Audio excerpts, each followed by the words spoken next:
दुरितांचे तिमिर जावं ते विलन करायचे आणि ऑडियन्समधून त्यांना चप्पल फेकून मारली होती. पोलिसांना 24 तास द्या, 24 तास. खरंच एकही क्राईम होणार नाही नंतर. त्यामुळे मी संपलो तिकडे. माझा पोरगा होता, मी ढसाढसा रडत होतो तेव्हा. तो जो नट होता त्याची लायकी सुद्धा नाही, त्यांच्या समजा जयवंतवाड्यात जकडे जायची लायकी नाही. अशा माणसाने नक्कल करायची आणि ती या चॅनलवर. प्रदीप पटवर्धन यांनी मला नेहमीच, मी जेव्हा जेव्हा ब्लँक झालोय त्यावेळी माझ्या एकांकिका, माझी नाटकं सगळी पहिली आलेली आहेत आणि मला प्रदीप पटवर्धन त्यावेळी सावरलेलं. ज्यावेळी तो बिग बॉस करायला आला होता ना, ती सगळं ते लूज पॅन्ट घालून मी अक्षरशः बघताना रडत होतो. हॅलो, हाय, नमस्कार. मी मज्जा गर्ल अंकिता लोखंडे. मज्जाचा अड्डा या कार्यक्रमात तुमच्या सगळ्यांचं स्वागत. प्रत्येकाच्या मदतीला धावून जाणारा हा सेल्फी किंग येणार आहे मज्जाच्या अड्ड्यावर. चला तर मग सुरू करूयात आपला मज्जाचा अड्डा. सगळ्यात आधी खूप स्वागत तुमचं मज्जाच्या अड्ड्यावर. येस, थँक्यू आणि थँक्यू तुम्ही इथे आलात वेळात वेळ काढून, आणि खूप पाऊस आहे तरी आलात. सो सगळ्यात आधी सगळ्यात महत्वाचा प्रश्न की नेहमीच कोणत्याही चित्रपटात, सगळ्याच चित्रपटात एक नाव मला दिसतंच जिथे असं बोललं जातं की अरे हा माणूस आहे, म्हणजे चित्रपट छानच आहे. खूप गोष्टी चालू आहेत आयुष्यात, नाटक आहे, चित्रपट आहे. सध्या आता जोरात काय सुरू आहे? जोरात ऑफकोर्स आजीबाई जोरात. फॅन्टॅस्टिक नाटक मला आयुष्यात मिळालं. मी 18 वर्षानंतर नाटक करतोय आणि मला क्षितिज मला आधी 3 महिन्यापूर्वी फोन केला होता की वाड्यात आता जरा 1 एप्रिलमध्ये मी कसा आहेस तू. तर मला वाटलं वेबसिरीज असेल किंवा फिल्म असेल या हिशोबाने. तर मी म्हटलं हां तू सांग मला, म्हटलं आपण करू म्हटलं. आणि मग त्याने मला फोन केला एप्रिलला पहिल्या म्हणजे साधारण मार्चच्या एंडला, आणि मला म्हणाला नाटक करायचं आहे. हिशोबात नाटक म्हटल्यानंतर म्हटलं तू मला विचारतोयस हेच खूप आहे नाटकासाठी. त्यामुळे मी म्हटलं, मग त्यांनी वाचून दाखवलं. सो माझं I am of course negative role आहे माझा त्यात, आणि तो सेकंड हाफमध्ये येतो. त्यामुळे मी कधीच आयुष्यात म्हणजे माझी सरफरोश बघाल, बेबी बघाल किंवा जेवढे फिल्म आहेत, मकबूलमध्ये तरी खूप सीन आहेत, पण या सगळ्या फिल्ममध्ये मी काम करताना मी कधी त्याचा विचार नाही केला. मी फक्त रोलची लेंथपेक्षा त्याचा इफेक्ट काय, ती हे काय. तर मी लगेच त्याला हो म्हटलं, कारण का असं नाटक जे आज मराठी भाषेवर भाष्य करतं, मराठी भाषा बोलायला पाहिजे, गॅझेटमधून कसं बाहेर पडायचं, इतक्या सुरेख आयडियाज त्याच्या आहेत त्या नाटकामध्ये. हॅट्स ऑफ टू हिम. आणि त्याने त्यामध्ये पुष्कर श्रोत्री आहे, मी आहे, मुग्धा गोडबोले, निर्मिती सावंत, आणि माझा जवळचा मुलगा माझा अभिनय बेर्डे आहे. आणि त्यामुळे मी एकदम खुश होतो एकदा अभिनय असल्यामुळे. आणि मग आम्ही रिहर्सल सुरू झाली, आणि मग मला एकदा आमचे अण्णा, म्हणजे मला ते डॅडी म्हणतात, सुबोध भावे, आम्ही एकत्र राहतो जो मला माहिती आहे. तर त्याने मला भेटला मला तो खाली, भाई मी नाटक करतोय अण्णा. हां नाटक? हो. कोण कोण आहे? तर मी म्हटलं निर्मिती सावंत आहे, मुग्धा गोडबोले, अभिनय बेर्डे आणि पुष्कर श्रोत्री आणि तू. नाटक कधी करणार तुम्ही? कधी होणार नाटक? तर म्हटलं नाही म्हटलं करणार आम्ही, बघ तू. मग सुबोध आलाच होता नाटकाला, आणि तो इतका खुश होता स्वतःहून. आणि श्रेयस असेल, सगळेच लोक स्वतःहून येऊन त्या मुलांबरोबर डान्स करतात, नंतर एंडला पण येतात वगैरे. It's amazing. मला आयुष्यात मिळालेले अगदी म्हणजे या वळणावर हे नाटक मिळणं 18 वर्षानंतर इतकं छान, खूपच ग्रेट. आणि लोक ज्या पद्धतीने येतात, मुलं तर असे समोर येतात, पुष्कर, मी मागे असतो, पुष्करच्या समोर येतात.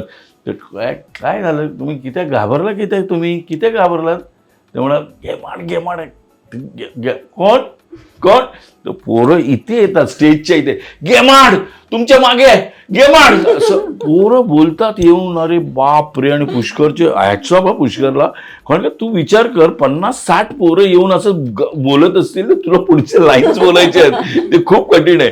तर तो काय ते मॅनेज करतो. बऱ्याच वेळा तो जातो आणि परत येतो, पण हॅट्स ऑफ टू हिम की तो ते कॅरी करतो. पण असं नाटक मिळणं, इंटरॅक्ट करणं, जादू, सुहानी जादूगार, तिने आमच्याकडून जादू करून घेतली या लोकांकडून, आणि इतकं तिने पण वैशाली सामंत असेल सगळे गाणारे, यांनी ज्यावेळी तो विषय ऐकल्यानंतर वैशाली म्हणाली मी मला पैसेच नकोत मला. म्हणजे किती ग्रेट गोष्ट आहे. त्यानंतर सुहानीनी पण एकही पैसा घेतला नाही. तिचे प्रॉप्सचे पैसे आहेत सगळे जे काय आणले ते. पण त्यामुळे इतकी म्हणजे मला असं वाटतं ना ते घडलं आयुष्यभर. म्हणजे एक नाटकाचं एक काय म्हणतो त्याला नशीब असतं त्याचं किंवा तर ते नाटकाने हे सगळी लोक आम्ही एकत्र येऊन इतकं फॅन्टॅस्टिक नाटक आहे आयुष्यभर. आणि ज्यावेळी आई वडील येतात ना डोळ्यात पाणी असतं. मी इथे निर्मिती इथे असते मागे तिघेजण आणि लोक येऊन अक्षरशः पाया पडत असतात, डोळ्यात पाणी असतं त्यांच्या. आणि आम्ही नाटक संपल्यानंतर 1 तास फोटो असतं, फोटो सेशन. आमची नेहमीच पळापळ असते आमची. तर कधी कधी मी पुष्कर तर पळतोच कारण का आमचं शूटिंग विटिंग काहीतरी असतं.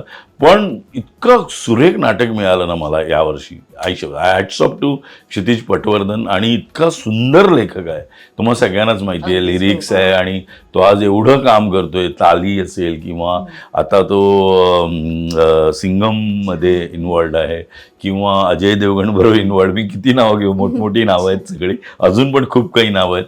पण असा मुलगा मिळणं खरंच. आणि म्हणून मी नेहमीच म्हणतो की मला मास्तर माहिती आहेत. म्हणजे मी सतीश पुळेकर माझे गुरु, मी त्यांच्याकडे शिकलो. म्हणजे मी विजय पाटकर असेल, प्रदीप पटवर्धन असेल, प्रशांत दामले असेल, सगळे आम्ही लोक तिकडे हे झालो. कारण मी आय एम बेसिकली क्रिकेटर. आजही मला क्रिकेट माझं पॅशन आहे. पण क्रिकेटमधून बाहेर पडलो कारण का पुळेकर आला आणि आपण कॉलेजमध्ये असतो की सगळ्या ह्याच्यात भाग घ्यायचा असतो. उत्साह माझ्यासारखा मुलगा असेल तर प्रत्येक ह्याच्यामध्ये तर ते केलं. आणि मग हळूहळू नाटकात इन्वॉल्व झालो आणि मग नाटक केलं. मग हळूहळू मला सगळ्या माझ्या आयुष्यामध्ये मी खूप आभार मानतो स्वामींचे किंवा गणपती बाप्पाचे की मला सगळे डिरेक्टर्स पहिले पुळेकरपासून ते नंतर सगळेच. म्हणजे विश्राम बेडेकर असेल, पहिले डिरेक्टर मला जयंत सावरकर घेऊन गेले कमर्शियल नाटकात. दॅट इज त्याचं नाव होतं बेबंदशाही. एवढं मोठे आणि मामा पेंटचे त्याचे डिरेक्टर होते. आणि आजूबाजूला जयंत सावरकर, मंदा देसाई, स्टॉलवर्ड्स त्यावेळचे सगळे. मी एकटा तरुण होतो त्यावेळी आणि मी गणोजी शेरका विलन करत होतो त्यामध्ये. मला आजही वाटतं की मी ते नीट केलेलं नाही आहे. कारण का तो ऐतिहासिक बाज वगैरे मला शक्यच नव्हतं. कारण का मी एकांकिका केली होती ओनपाव, ज्याच्यावर घर नाटक आलं, त्याच्यावर गोलमाल पिक्चर आला.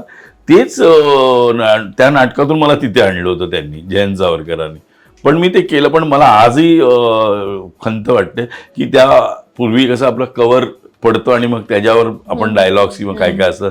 तर माझी सॉलिली की पॅथॉस आहे तिथे गणोजी शिरकाचा, तो मला कधीच नीट करता आला नाही. त्याचं दुःख आजही आहे. पण मामा पेन्शनसारख्या माणसांबरोबर काम करायला मिळालं, एक वेळा दिग्गज. आणि काय झालं, आमचं दौरे सुरू झाले. दौरे सुरू झाल्यानंतर मला त्यांच्याबरोबर मला ढकललं यांनी. त्यांच्याबरोबर तुला राहायला पाहिजे वगैरे, जयंत सावरकर वगैरे. जयंत सावरकर त्यांचे जावई. तर ते नाही तू जा त्यांच्याबरोबर तुला राहावं लागेल, सकाळी उठावं लागेल, त्यांना दूध आणून द्यायचं असतं, असं तसं. आई शपथ, मी म्हटलं कुठे मला अडकवतं ते लोक. तरी मी आता काय इलाज नव्हता. तर मला आठवतं शालिमार हॉटेल आहे नाशिकला, तिकडे आमचा पहिला दौरा होता. आणि त्या दौऱ्यात मी त्यांच्याबरोबर राहिलो. आणि त्यांच्या लक्षात आलं रात्री की माझी चुळबुळ असं ते शांतपणे एवढे इतके गोरे पान आणि उंच, यार काय माणूस. तर ते असे मिश्किल हसत म्हणाले मला, जयवंतराव मी त्या चांडाळानं ओळखतो, तुम्ही काळजी करू नका, माझं सगळं झालं की मी उठवीन तुम्हाला, तुम्ही झोपा शांतपणे. बरं. आणि मग असं थोडंसं एक दौरा आणि जवळीक आली त्यांच्याशी. मग त्यांना मी म्हणालो, कारण मला नेहमीच प्रश्न विचारायची सवय आहे, तर मी त्यांना म्हणालो की तुम्हाला एवढं सगळं तुम्ही केलं, तुम्हाला खूप अवॉर्ड्स आणि खूप, त्यावेळी आपल्याला अवॉर्ड्स आज आपल्याला एवढं नाही वाटत, पण त्यावेळी मला तर खूप वाटायचं. तर मी त्यांना विचारलं अवॉर्ड्स वगैरे नाही. अवॉर्ड्स खूप मिळाले जयवंतराव, पण मला एक अवॉर्ड्स माझा आजही मी जपून ठेवलेला आहे. दुरितांचे तिमिर जावमध्ये ते विलन करायचे आणि ऑडियन्समधून त्यांना चप्पल फेकून मारली होती, ती चप्पल त्यांनी ठेवली होती. ते माझं बोलतो खरं अवॉर्ड आहे क्या बात आहे.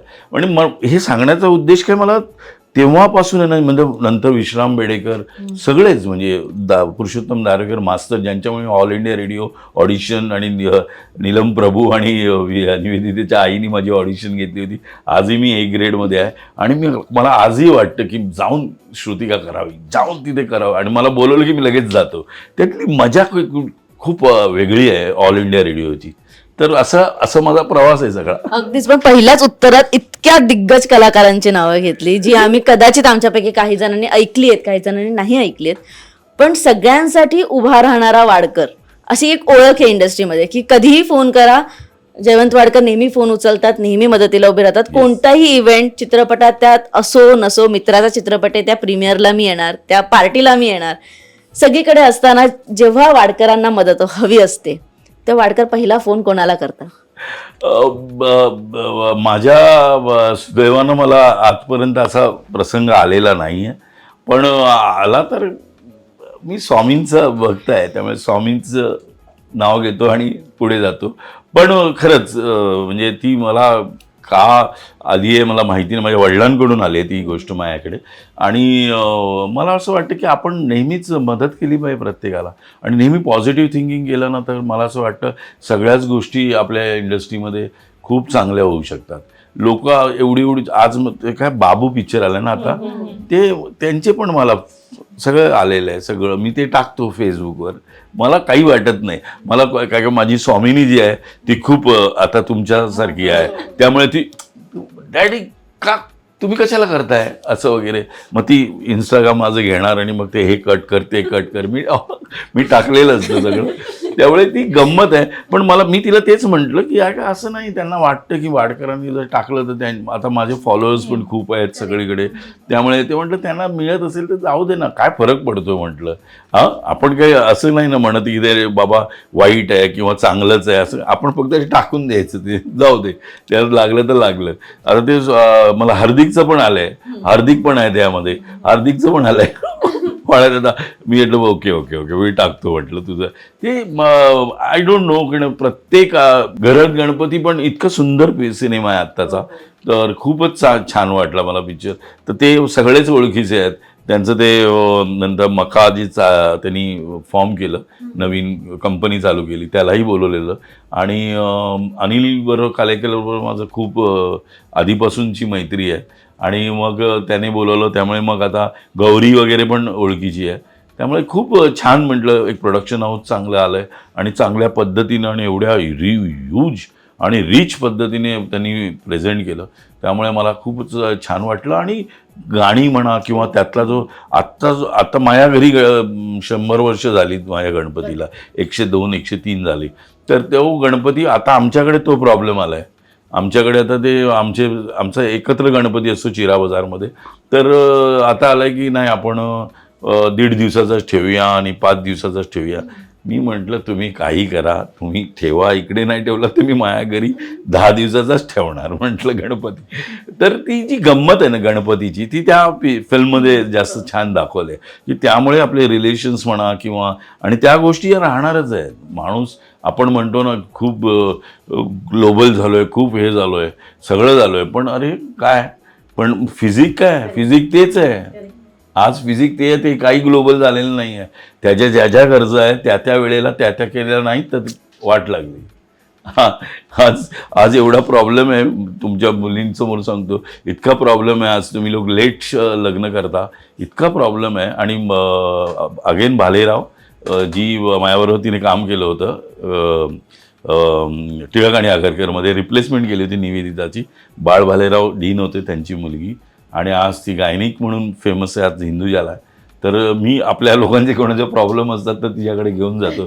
तर तिने मला सांगितलं, अरे वाड्या तुला काय सांगणार, एवढे प्रॉब्लेम आहेत ना मुलींचे आता, एवढे, कारण लेट लग्न केल्यामुळे सगळाच प्रॉब्लेम आहे त्यांच्या फिजिकमध्ये. फिजिक आपलं ग्लोबल नाही झालं यार, त्यामुळे त्या त्यावेळी लग्न करणं, त्या त्यावेळी इश्यू करणं खूप गरजेचं आहे. तुम्हाला सगळ्यांना सांगतो, सॉरी नाही खरंच खूप. आणि एक लक्षात घ्या तुम्ही, ती जी आपली परंपरा आहे, आपली प्रथा आहे, आपली संस्कृती, ती ग्रेट आहे. It's a hats off to त्या संस्कृतीला आणि त्या सगळ्या संस्कारांना. आयुष्यपत आपल्यासारखे संस्कार मला नाही वाटत आहे कुठेही जगात मिळतील. सर, माझा असा प्रश्न आहे की तुम्ही बरेचदा सामाजिक मुद्द्यांवर भाष्य करता. तर वरळी हिट अँड रन जे प्रकरण घडलं त्यात तुम्ही तुमच्या कुटुंबातील जवळच्या व्यक्तीला गमावलं. तर एक माणूस म्हणून आपण सगळेच हरलोय असं वाटतं का? काय सांगू तुला, मी अक्षरशः म्हणजे मला माझा फोन हल्ली बायको माझी घेऊन जाते रात्री आणि बाहेर ठेवते.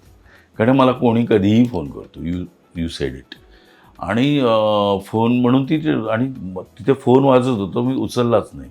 तर माझी बायको रोज जाते आरेमध्ये धावायला. ती आली 6:45-7ला, तर तिच्या फोनवर फोन करतोय भाऊ माझे. तर तिने तो उचलला आणि तिने ऐकल्यावर ती थरथरायला लागली. तिने मला उठवलं, जेव्हा उठ पहिला उठ. म्हटलं काय झालं?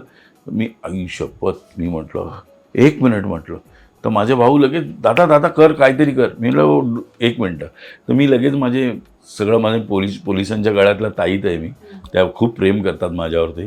तर मी लगेच माझ्या मित्रांना फोन केले, सगळ्यांना जे सिनियर पी आय आहेत किंवा DCP आहेत त्यांना फोन केले. तर त्यांनी लगेच मला तिकडे काटकर म्हणून सिनियर पी आय त्यांचा नंबर दिला. मी फोन करतोय, तो माणूस उचलतच नव्हता. मी त्याला परत फोन केला की अरे फोन नाही उचलत आहे. 1 मिनिट थांब. त्यांनी दुसरा नंबर पण दिला त्यांचा आणि त्यांनी फोन केला. आणि फोन केल्यावर त्यांनी परत मला फोन केला माझ्या मित्राने आणि म्हणाला की अरे जयवंत, समोर ॲडिशनल CP आणि DCP बसलेत. सकाळी 7 वाजता हा ॲक्सिडेंट झाला असेल, साधारण 6:30 किंवा 6च्या दरम्यान. आणि त्यानंतर 7 वाजता त्या लोकल पोलीस स्टेशनमध्ये ॲडिशनल CP आणि DCP येऊन बसलेत सिनियर PI समोर. त्यांनी मला सांगितलं, जयवंत तू कर, मीडियाला हलव. आणि मग ती मीडिया ट्रायल सुरू झाली आणि त्यामुळे ती केस पुढे चालू झाली. नाहीतर ह्यांनी गुंडाळायला सुरू केलं होतं. कारण का तरीसुद्धा तो 3 दिवसांनीच मिळाला आपल्याला.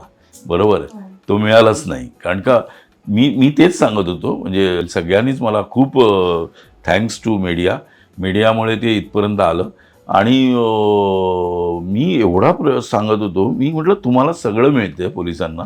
म्हटलं तुम्ही कुठे निघाला, किती वाजता गेला, कुठच्या बारमध्ये होता, मग तिथून गोरेगावला आला, मग तिथे मैत्रिणीकडे झोपला, मग निघाला, मग परत, एवढ्या सगळ्या गोष्टी तो नाही सापडत तुम्हाला. मी म्हटलं इट्स हॉरिबल. म्हणजे ते मला कळतच होतं. आणि थँक्स टू अगेन पोलीस.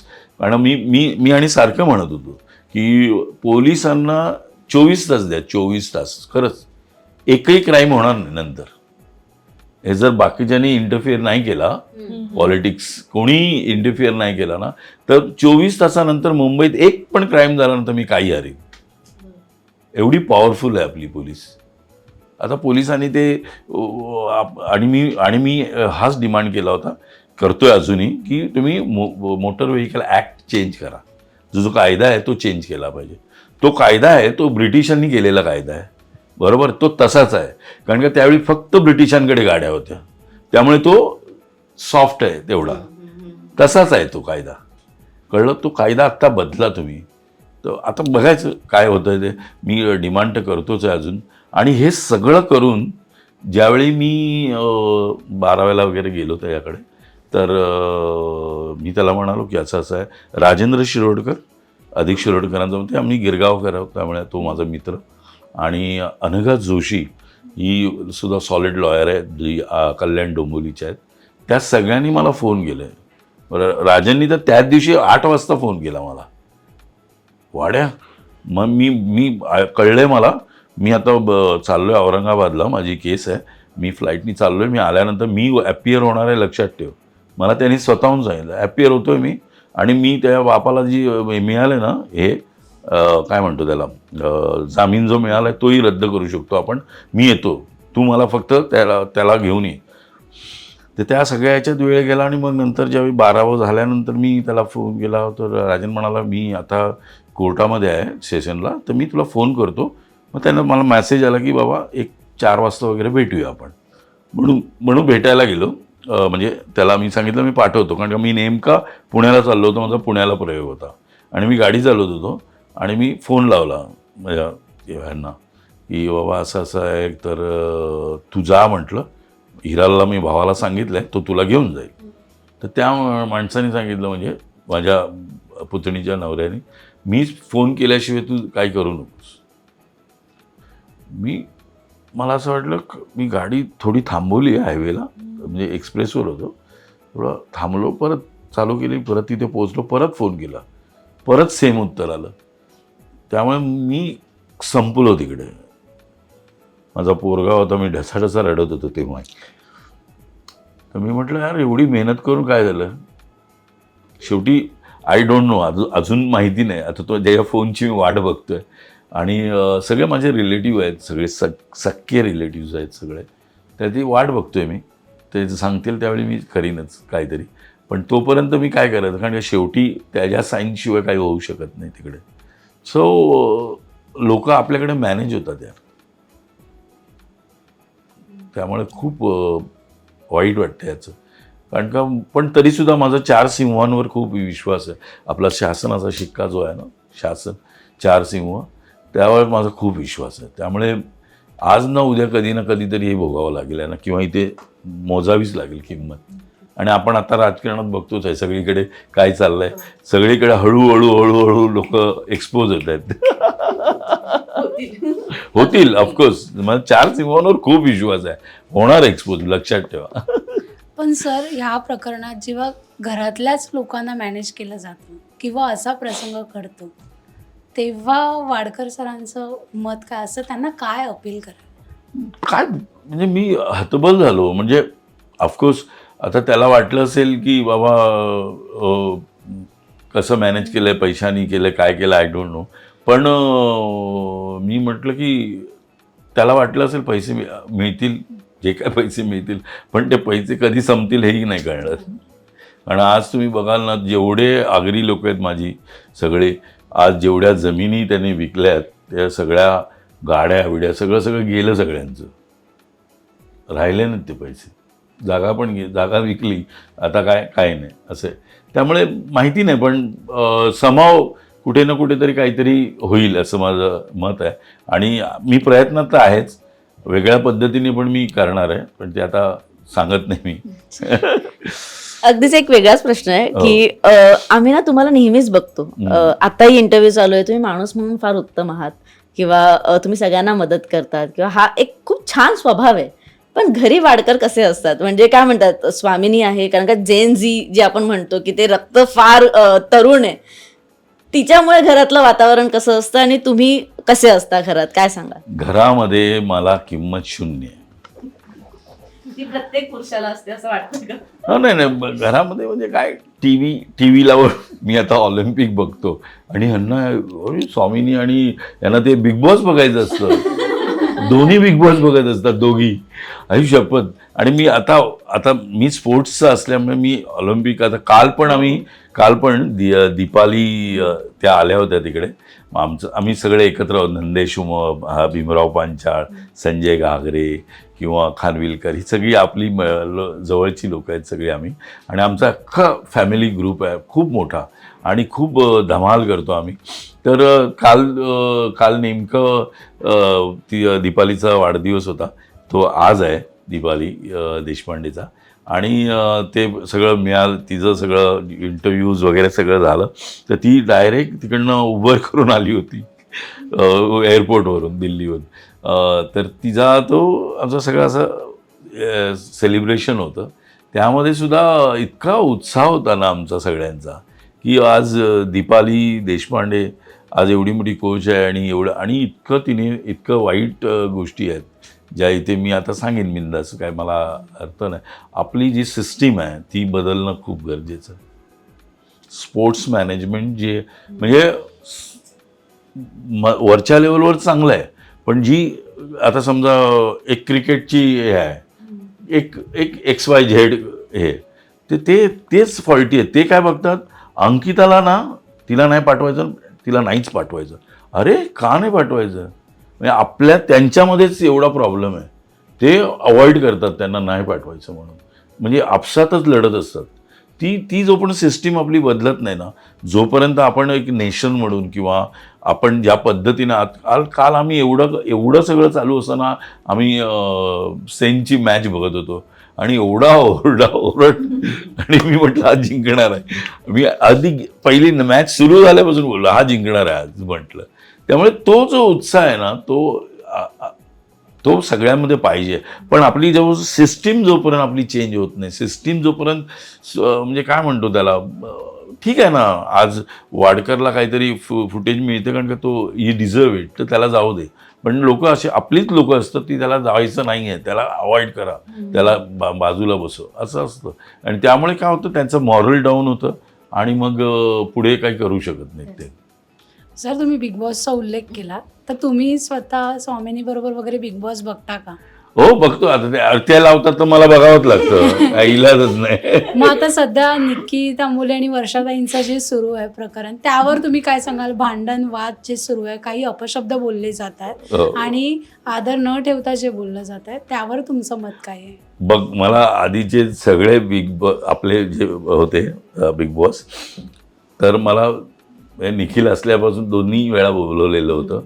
पण माझं म्हणजे महेशच तिथे होता, त्यामुळे महेश नाही तू नाही का तो नाही. तर आणि माझा तो प्रांत पण नाही आहे, मला ते आवडत पण नाही खूप. तर मी तर कधीच जाणार नाही कितीही बोलवलं तरी. आत्ताच्या वेळी मला बोलवलं नव्हतं. पण ते जे काय चालतं ना तिकडे म्हणजे ती एक मेंटॅलिटी लागते तुम्हाला ती आणायला स्वतःमध्ये, आणि तिथे नंतर ती चेंज होत जातात, तुम्हाला कळेल आता. तर त्याच्यामध्ये स्क्रिप्टिंग असतं नो डाऊट, पण स्क्रिप्टिंगच्या व्यतिरिक्त तुम्हाला ज्यावेळी टास्क करायचा असतो ना तो तुम्हाला करायचाच असतो. तो नाही केला तर तुम्ही आउट होणार, दॅट इज डेफिनेट. तर तसं ते मला तर त्या दोघी छान खेळतात असं मला वाटतं, वर्षा पण आणि ती पण.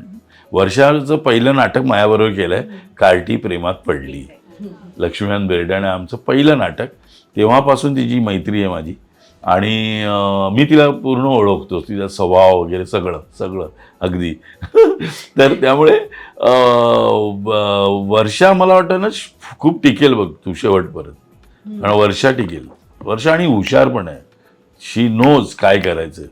कारण का मी तिच्या सगळं वडील उद्योगमंत्री, त्यांचा फार्म हाऊस वगैरे काय धमाल करायचो आम्ही गोव्यात, तिच्या धमाल करायचो आम्ही कार्टी प्रेमात पडलेला. आणि त्यावेळी लक्ष्मीकांचा धूमधडाका होता, त्यामुळे एवढे प्रयोग व्हायचे म्हणजे लक्ष्मीमुळे. बेळगावला आम्ही एक प्रयोगासाठी जातो आणि 2-2, 3-3 प्रयोग करायचो, असं असायचं. एवढी क्रेज होती त्यावेळी लक्ष्मीकांतची.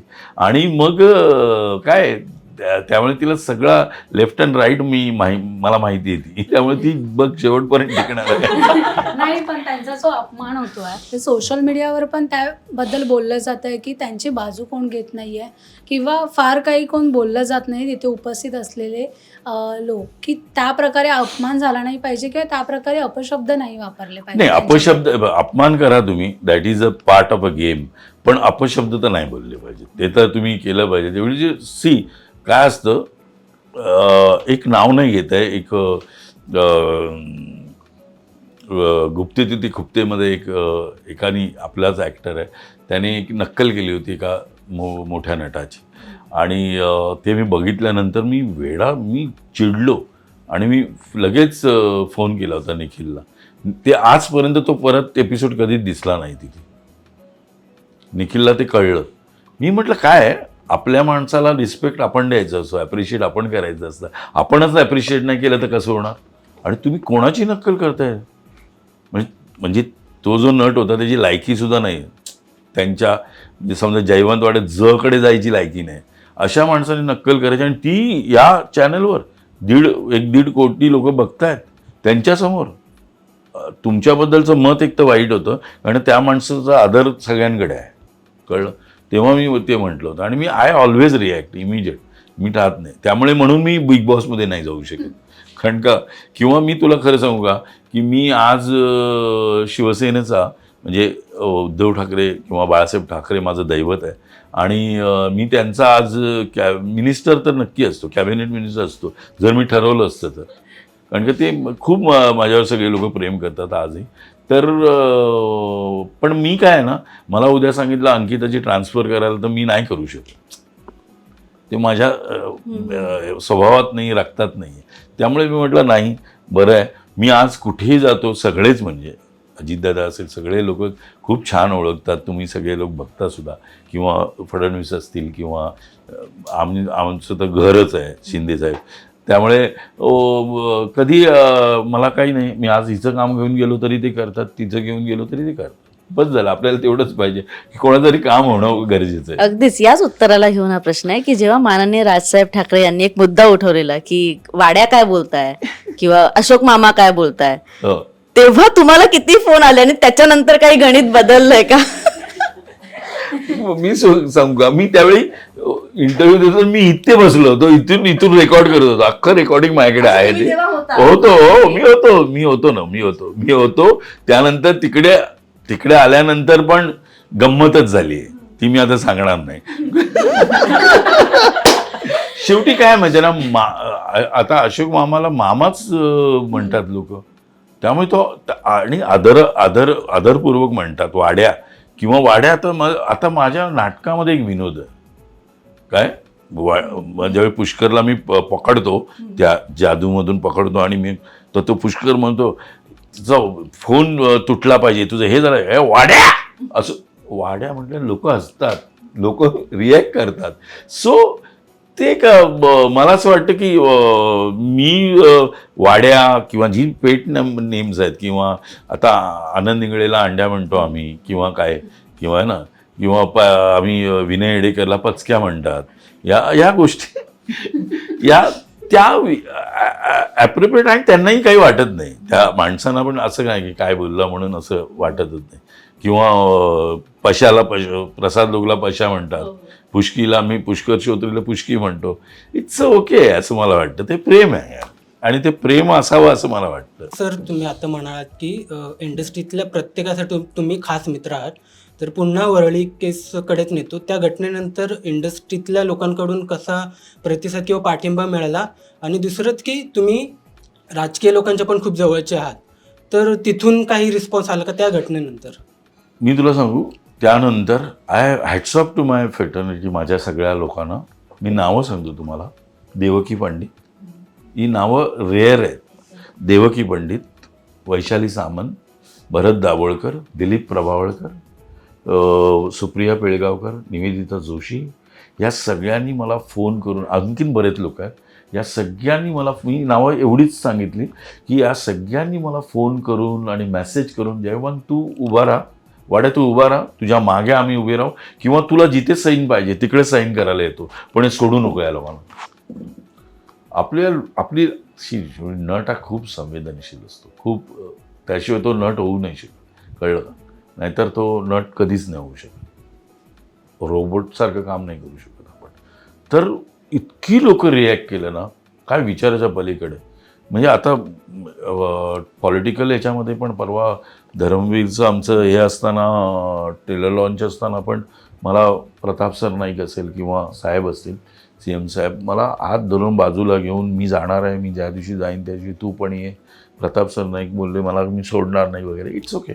पण असे खूप लोक आहेत माझी. किंवा देशपांडे असेल मनसेवाला, तो तर तिथे होताच प्रत्येक वेळी, आणि खूप प्रयत्न करू आम्ही, नक्कीच सोडणार नाही, पण एवढं नक्की. सर, तुम्ही सामाजिक मुद्द्यांवर बऱ्याचदा भाष्य करता आणि सिनेविश्वात सुद्धा तुम्ही ॲक्टिव्ह असता, किंवा असं कधी एखादा कलाकार असतो ना, बऱ्याच काळ दिसत नाही, तसं तुमच्या बाबतीत जाणवलं नाही. तुम्ही असताच कुठल्या ना कुठल्या चित्रपटात किंवा मालिकेमध्ये, पण तरीसुद्धा असं वाटतं का की एखादी भूमिका अशी मिळायला हवी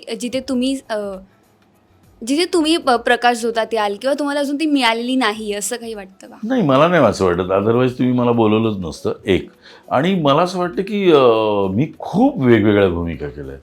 आज मी तुला सांगू का, हिंदीमध्ये मॅक्सिमम काम केलेला माणूस मी असेल, आणि प्रत्येक प्लॅटफॉर्मवर. सिरियलमध्ये पण तुला खोटं वाटेल, अधिकारी बदरच्या म्हणजे धनंजयपासून मी त्यांच्यावर काम करतो, ज्याच्यामध्ये माझा आवाज आहे फक्त. त्यांनी केलेली मराठी पहिली सिरियल अधिकारी बदर, त्यामध्ये मोहन जोशीच्या अगेन्स्ट फक्त तो फोनवर आवाज आहे माझा, बाकी काय नाही. कळलं? तिथून मी त्यांच्यावर काम करतो. ते एस बॉस असेल, 2 और 2 5 असेल, किती कभी इधर कभी उधर असेल, कितीतरी सिरियल्स असतील, ऑल द बेस्ट, अमुक तमुक, या सगळ्या सिरियल्समध्ये मी त्यांच्यावर काम केलं. आणि खूप थ्रूआउट रोल असलेली, कळलं. माधुरी दीक्षित असेल, सगळीकडे म्हणजे खूप काम. ते तर मी आधीच सांगतोय. त्याच्यानंतर मी केले ते हिंदीमध्ये तर फिल्मपासून तर काय खूपच फिल्म आहेत. माझ्या जवळजवळ 48 पिक्चर्स हे रिलीज पिक्चर आहेत हिंदी, कळलं.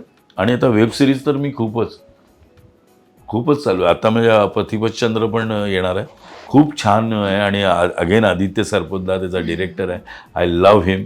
आणि मी त्याला असं एवढूसा बघितला आहे तेव्हापासून. आणि माझं त्याच्याबरोबर काही माहिती नाही. डोंबिवलीला पण त्यांनी विचारलं तर प्रत्येक वेळी काही ना काहीतरी मी पुन्हा बऱ्याच ठिकाणी काम करत असतो, त्यामुळे काही कामं सोडावी लागतात. तसं त्याच्याबरोबर मला काम करता नव्हतं आलं, पण इथे माझं बरोबर कुंडली जुळली आणि खूप मस्त कॅरेक्टर्स आहेत त्यामध्ये. दिलीप रवाळकर आहेत, नंदू माधव आहे, सई तावणकर आहे, त्यानंतर राजीव खंडेलवाल आहे, आशिष विद्यार्थी आहेत. आणि अगेन माझा अतिशय चांगला मित्र प्रोड्युसर दशमी, नितीन वैद्य प्रोड्युसर आहेत. आणि खूप खर्च करून आणि खूप मोठी वेबसिरीज आता येईल पथिपतचंद्र, हॉटस्टारवर आहे. आणि मी त्याचा एक किस्सा सांगतो गमतीचा. सईला आम्ही सगळे बंड्या म्हणतो, तर सई त्यामध्ये होती आणि जंप टाकायची होती सेंट झेवियरमध्ये, उडी मारायची. राजीवनी मारली, त्यानंतर हिला पण मारायची. आम्ही तिच्या मागे मागे असतो पोलीस, तर तिला पण मारायची. तर ती पहिला तयार झाली, गेली. नाही. मी म्हटलं भांड्या, यू विल डू इट, जा तू, मी तुला सांगतो काही नको, काही नाही, काही होणार नाही, तू मार बघ कसं करायचं. मी तिला सगळं सांगतोय, मला एक्सपिरियन्स ना सगळं. जा बघ, हां वाड्या जाऊ, हां जा. मी म्हटलं बघ सई, मराठी माणसाचं अपमान होतो इथे. जय भवानी, जय शिवाजी वगैरे सगळं मी. आणि तिने मारली जंप. आता ती कुठेही मारेल जंप सई.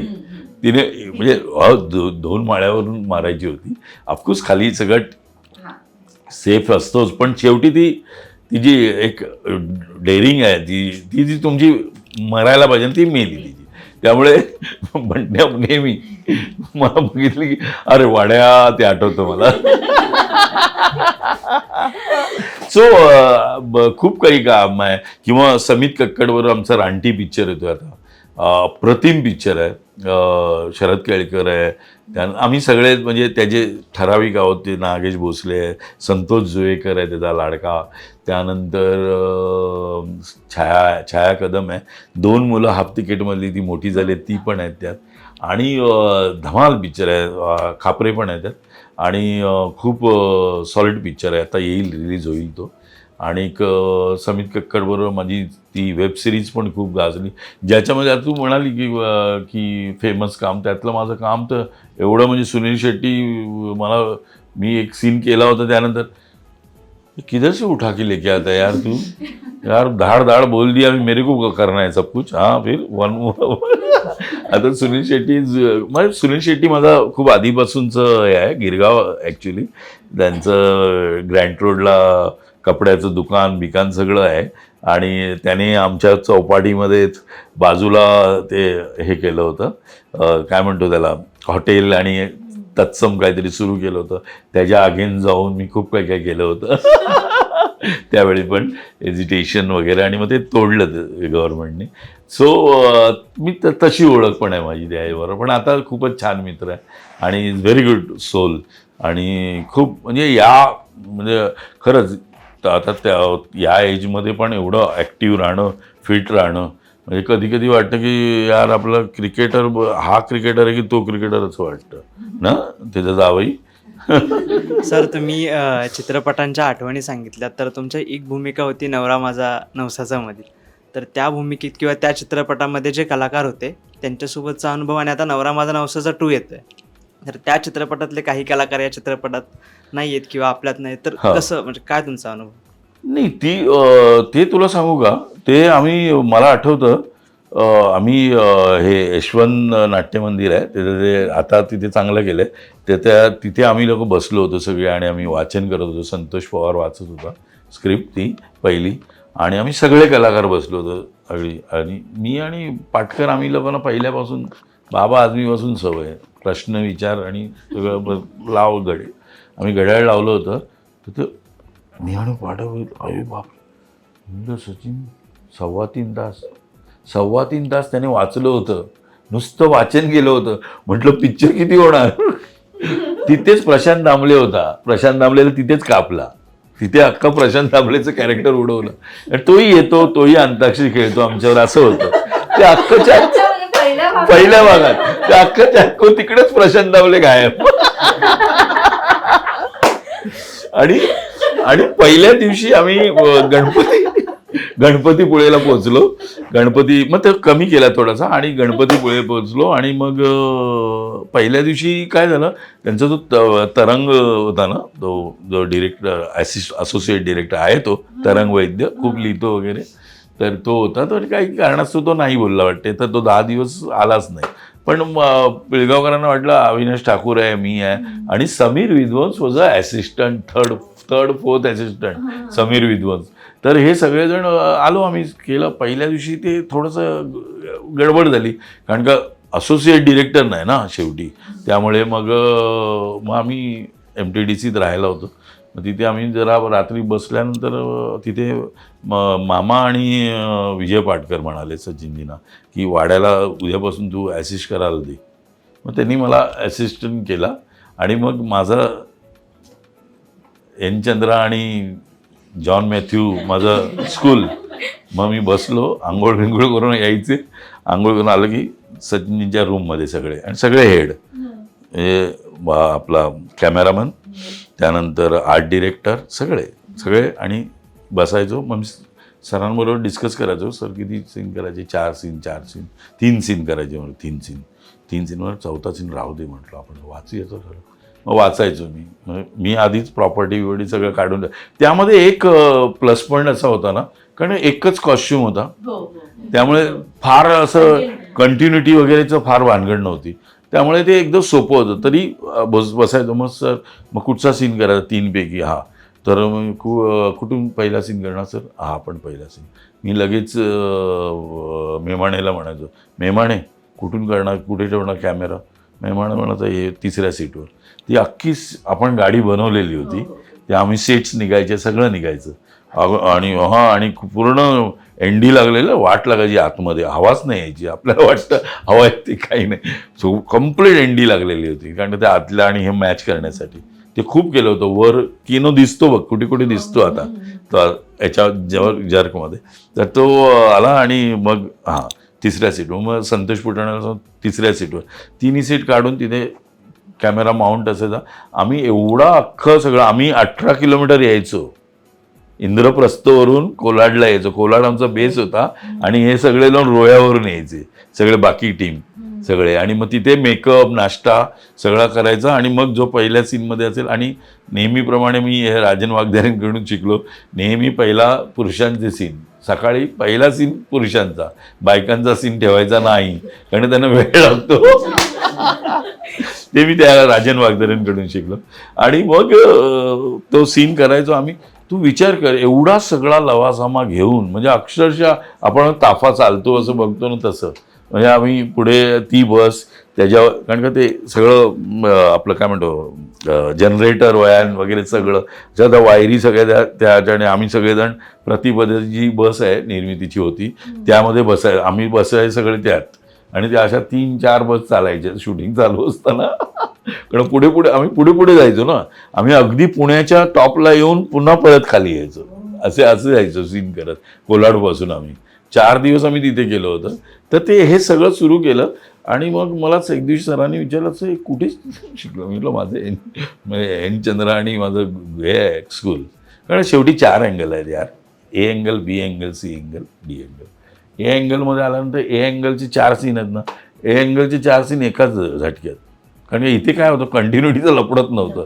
त्यामुळे धाड इथे एवढा लावला की 4ही सीन या अँगलचे करून टाकायचं आम्ही. त्यामुळे खूप मजा आली ते करताना, खूप एक्सपिरियन्स. जवळजवळ 21-22 दिवस मी केलं. मग मुंबईत आल्यानंतर मी माझा कामात होतो त्यामुळे ते राहिलं. पण खूप मजा आली ती फिल्म करताना. एवढे सगळे लोक होते आणि काय धमाल केली आहे मी, आई शपथ. म्हणजे तो एक्सपिरियन्सच वेगळा होता.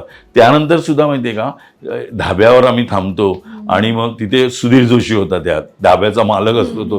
हे सगळे सरांचे पेट लोक ना, त्यामुळे सुधीर जोशीला पण कापला. कारण का मी नाही मी टेलिसिने करायचो ना मी. काय झालं, आम्ही पहिलं कसं स्टॅटिक होतो, धावणं पळणं अमुक तमुक. ज्यावेळी आम्ही तिकडनं निघालो कोलाडला, तेव्हा पण आम्ही शूट करतच आलो.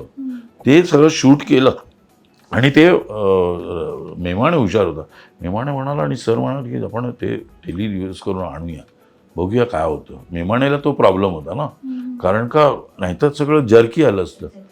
तर ते आलं ते तोपर्यंत मला त्याचं गणित माहिती नव्हतं मेमाणेचं. पण ते बघितलं ना तर ओके शॉट्स होते सगळे घेतलेले. तेव्हा त्यांनी, आणि त्याच्यावेळी म्हणजे तो काय करायचा, असा डोळा होता ना, असं झालं ना कट स्वतः बोलायचा. कारण का जर्क आला आहे. जोपर्यंत असं आहे ना, तोपर्यंत त्याचं अख्खं जखमा झाल्या होत्या त्याला त्या फिल्ममध्ये. एवढं तो, कारण त्याला लावून असं हलायचंच नाही ना. त्याचं गणित त्यांनी मस्त केलं होतं, त्यामुळे ती कुठेच नाही वाटत बघ आपल्याला. खूप म्हणजे टेक्निकली पण खूप साऊंड होतो आम्ही त्यावेळी. आणि ऑफकोर्स बेळगावकर, मेमाणे, एक टीमच सॉलिड होती. गाणी वगैरे एकदम धमाल. आणि आता तर खूपच धमाल आहे. आता आम्हाला तेवढं काम नाही आहे, पण यावेळी मी सिद्धू बरोबर आहे, माझ्या आवडत्या मित्राबरोबर. मी आणि सिद्धू आणि आमची गँग आहे थोडीशी, आणि धमाल सीन केले. धमाल. सिद्धूची एनर्जी काय आहे यार. अरे आम्ही बॅक टू बॅक करतोय. एरे एरे पैसामध्ये आत्ता आम्ही 2 जण आहोत. त्यामध्ये पण मी, तो आणि वनिता खरात आहे. आम्ही 3 जण आहोत, आमची फॅमिली आहे. अरे धमाल आहे धमाल. काय सांगू तुम्हाला, इतकी धमाल येणार आहे ना ती आता एरे एरे पैसा बघताना पण खूप. आणि मला संजय जाधवबद्दल पण खूप बरं वाटलं. बऱ्याच वर्षानंतर मी त्यावर काम करतोय, त्यामुळे त्यामध्ये पण खूप इम्प्रूव्हमेंट आहे. आणि लेट होप्सो की एरे एरे पैसासुद्धा सुपर डुपर हिट व्हावा. कारण का त्याची गाणी तर चांगली आहेतच, आणि कॅरेक्टर इतकी सुरेख आहेत, सगळी मस्त कॅरेक्टर्स आहेत. म्हणजे बाकी तर आहेतच, पण यात नागेश भोसले आलेला आहे, मी आलेलो, आणि वनिता खरात. आम्ही 3 ॲडिशनल आहोत. आणि वेगवेगळा बाज आहे प्रत्येकाचा. धमाल येईल तुम्हाला बघायला. सर, आता मैत्रीचाच विषय निघायलाय, तर हा जो आपला वीक आहे तो फ्रेंडशिप डे वीक पण आहे. आणि तुम्ही विजय पाटकर सर, त्याच्यानंतर प्रदीप पटवर्धन सर आणि विजय कदम सर, तर असे तुम्ही सगळेजण जी चांडाळ चौकडी जी आपल्या मराठीमध्ये म्हणतात, तर आता प्रदीप सरांची काही आठवण किंवा किस्सा काही आम्हाला कळेल का? काय प्रदीप बद्दल काय बोलूया. ज्यांनी मला, म्हणजे प्रदीप आणि पाटकरनी मला घडवलं आहे. म्हणजे ऑफकोर्स पुळेकर तर आहेतच, पण मी म्हटलं ना, मी त्यावेळी नाटकाचा काही संबंधच नव्हता रे. मी क्रिकेट खेळायचो. मी टेरसी खेळलो आहे. विनू मंकड माझे कोच, अंडर-14. मला सुनील गावस्करांना बॉलिंग टाकायला घेऊन जायची तिकडनं. छोटासा मी त्यावेळी नेट प्रॅक्टिसला सुनील गावस्करांना मी बॉलिंग टाकायचो जाऊन मला, कारण मी त्यावेळी फ्लोटर टाकायचो. त्यावेळी मला ते माहिती नाही का आलं होतं, पण ते आलं होतं माझ्याकडे. आणि नंतर माझ्याकडे माझा एफ डिव्हिजनला आजही माझा रेकॉर्ड आहे, 8 रनमध्ये 5 विकेट. आणि मी ऑलराऊंडर होतो. आणि मी बँक रिप्रेझेंट केलं आहे अनिल देशपांडे यांच्या. आणि तो आता देशपांडे आपला हे आहे सिलेक्टर टीममध्ये. ते सगळेजण माझ्याबरोबर होते. किंवा इंटर कॉलेजिएट मी रवी शास्त्री आणि दिलीप वेंगसरकर यांच्या अगेन्स्ट खेळलो आहे. सो ते माझं सगळं विश्व होतं. पण नाटकात आल्यानंतर गेलं, पुळेकर मास्तर आल्यावर खलाच सगळी वाट लागली. आणि प्रदीप पटवर्धननी मला प्रत्येक वेळी, मी माझी पहिली चोरी, पहिली एकांका आम्हाला काही नव्हतंच, म्हणजे काही जमलंच नव्हतं. पण माझी पहिली चोरी करताना ना, म्हणजे मी तुम्हाला एक किस्सा सांगतो. पाटकर, नेहमीच सांगतो, पाटकर ज्युनियर होता मला, प्रशांत आणि ते. तर ते काहीतरी करायचं ना, म्हणजे आपण काय म्हणतो कॉलेज डे अमुक तमुक. तर त्यांचा डे होता, तर मला बोलवलेलं त्यांनी. तर मी गेलो. म्हटलं काहीतरी करतो तसं. मला तेव्हा चार्ली चॅप्लिन माहिती नव्हतं, पण हा काहीतरी करतो, ह्याला घ्यायला पाहिजे आपल्याकडे, म्हणजे असं काहीतरी विनोदी करतोय हे मला. त्यावेळी काय माझं ज्ञान काय असणार. तर मी पुळेकरकडे, मीच प्रोड्युसर. म्हणजे सरांकडून पैसे गोळा, 300 रुपये मिळायचे. कॉलेज किती द्यायचं? 300 रुपये ते. आणि मी घरून जेवण आणायचो, सगळ्यांना जेवण मी आणायचो करून. पैसेच नसायचे कोणाकडे. फक्त पोळेकर एक नोकरी करायचा आणि मी पार्ट टाईम बँकेत नोकरी करायचो, म्हणजे पासबुक रायटर. 167 रुपये पगार, कळलं. पण माझं घरचं ऑफकोर्स माझे वडील फोरमन आणि मासे विसे सगळं व्यवस्थित होतं, त्यामुळे मी ते सगळं हँडल करायचो. म्हणजे मी प्रोड्युसर पण मीच, सगळंच मीच, मॅनेजर सगळं, म्हणजे आत्ताच्या भाषेतला. आणि असं करायचो आणि मी ते चालू असायचं आमचं नाटकातलं सगळ्या गोष्टी. आणि ते करत असताना हळूहळू I am become a actor, you know. आणि प्रदीप पटवर्धन आहे माझी पहिली चोरी. हां, पाटकरचा किस्सा राहिला. पाटकरला मी परस्पर पावणेबारा त्यानंतर आम्ही एकांकी केली होती, जी कॉम्पिटिशन उन्मेषनी एल्फिस्टन कॉलेजला घेतली होती. त्यावेळी एकच कॉम्पिटिशन तिकडे घेतली होती. आणि त्यावेळी परीक्षक कोण कोण होते तुला? जयदेव हत्तंगडी, सुलभा देशपांडे आणि कोंडरी, असे 4-5. आणि त्यावेळी ना आविष्कारला सोडलं होतं पुळेकरने. त्यांचं काहीतरी झालं होतं, ते सोडून इकडे आले होते. आणि आमची परस्पर पावणेबाराला मला सर्टिफिकेट, प्रदीपला अवॉर्ड, त्यानंतर हर्ष शिवशरण होती, हिरोईन होती कामिनी केणी, ती आज गोव्यामध्ये आहे, तिला अवॉर्ड म्हणजे फर्स्ट सेकंड थर्ड एवढं. नंतर एकांकिका कुठेच नंबरात नाही. मी खाली येऊन रडत होतो पिस्टनला. पुळेकर आले, रडायचं नसतं, काय नाही होणार, चल असं करून आम्ही लोक. आणि एवढी अवॉर्ड्स मिळून सुद्धा आमचं नंबरात नाही म्हटल्यानंतर वाईट वाटणार ना. आणि मग आम्ही त्या ह्याच्यासाठी पाटकरला मी बोलवायला गेलो. तेव्हा गेला बाईला मी आणला, बसला तो सतीश. म्हटलं विजय पाटकर चांगलं काहीतरी करतो. मग त्यांनी करून दाखवलं. हां, बस. मग सतीशचं सुरू झालं ना. सतीशचं एकदम सुसंस्कृत भाषेत एकदम सुरू झाल्यानंतर त्याने बघितलं, आईच्या गावात भेंडी बाजारमधला पोरगा, आईची गुल झाला. तो आलाच नाही परत. मी म्हटलं अरे काय झालं? अरे यार नाही ते एवढं कोण ऐकणार आहे रे, मी नाही, असं करून तो नाही गेला. मग माझी पहिली चोरीला मी परत पाटकरला आणला. आणि परत ते माझी पहिली चोरी मला आठवतं. आम्ही तर one act play Vinay Apte again माझ्या आयुष्यातलं एक मोठं नाव आहे विनय आपटे. तर त्याने दूरदर्शनची कॉम्पिटिशन भरवलेली त्यावेळी. इंटर कॉलेजिएट 76 कॉलेजेस होते ऑल ओव्हर महाराष्ट्र, त्यातून आलेली. आणि तिथून ते सुरू झालं. म्हणजे रिहर्सल बघून एकांकिका निवडायचे. तेव्हा हे सगळे मंगेश कुलकर्णी वगैरे इकडे 2, त्या तिकडे, म्हणजे असं औरंगाबादला असे करून तिकडनं त्या 1-2 एकांकिका आल्या होत्या. आणि त्या 9 एकांकिकेची कॉम्पिटिशन होती इकडे रवींद्रला. आणि एवढी हवा होती ना माझी पहिली चोरीची. तर पॅक रवींद्र नाट्य मंदिर, खूप पूर्ण पॅक. आणि मला ते पोटबीट नव्हतं त्यावेळी, मला पोट लावावं लागायचं. पोट असं घेऊन मी, मला ते असं दिलं होतं पुळेकरने, असं मी यायचो काय असं करून. आणि असं पिठात बघितलं तो भक्ती बर्वे आणि अमोल पालेकर असे पिठामधून येऊन बसतायत तिथे समोर. मी बघतच बसलो, ब्लँक टोटल. मला काय आठवलंच ना. तर मला नेहमी, म्हणून प्रदीप पटवर्धन ह्यांनी मला नेहमीच, मी जेव्हा ब्लँक झालो त्यावेळी माझ्या एकांकिका, माझी नाटकं सगळी पहिली आलेली आहेत. आणि मला प्रदीप पटवर्धननी त्यावेळी सावरलेलं आहे प्रत्येक वेळी. आणि आणि नंतर ज्यावेळी सतीशला सोडल्यानंतर सुद्धा आम्ही जे पाटकर डिरेक्ट करायचं किंवा हर्ष डिरेक्ट करायचा, तेव्हा मी आणि प्रदीपच असायचो. त्यावेळी बँकेत आलो आम्ही, त्यामध्ये सुद्धा बँकेत सुद्धा काय एक्सपेरिमेंट केलं खूप. म्हणजे मी त्यांच्यामुळे घडलो, दोघांमुळे आयुष्यभर. आज पण मी आज पाटकर आणि आम्ही दोघं फक्त वेगवेगळे राहतो, नाही तर अदरवाईज आम्ही एकत्रच असतो दोघे कायम. आणि कायम मला असं वाटतं की असेच मित्र असावे जे क्रॉस करणारे असावेत. मी नेहमी त्याला क्रॉस करत आलो आहे नेहमी त्याला नडत आलो आहे. त्यामुळे काय होतं, मला असं वाटतं की तो मित्र जो असेल ना, तो तुम्हाला क्रॉस करणारच पाहिजे, तर तो खरा मित्र. नाहीतर मी बघतो आज आपल्याकडे जेवढे फिल्ममध्ये, ओ दादा क्या आवाज आहे दादा, बस दादा, अरे सॉलिड दादा काय नाही, ती पिक्चर चालत नाही, त्याला कोण विचारत नाही. खरंच आहे, मी तुला खरं सांगतो, ते खोटं चालतं सगळं. ते नका, तुम्ही रिॲक्ट करा. आज महेश मांजरेकर पहिल्या 2 एपिसोडमध्ये ज्यावेळी आला होता त्यावेळी त्यांनी आपला अमेयनी विचारलं, तुम्हाला जयवंत वाडकर का लागतो? तर त्यांनी सांगितलेलं उत्तर, नाही नाही कसं आहे, आपल्याला एक कॅमेरामन लागतो, एक अँकर लागते, एक आर्ट डिरेक्टर लागतो, तसं जयवंत वाडकर मला लागतो. सो अगेन महेशचा मेंदू मला असं वाटतं की तो कुठेतरी ठेवायला हवा.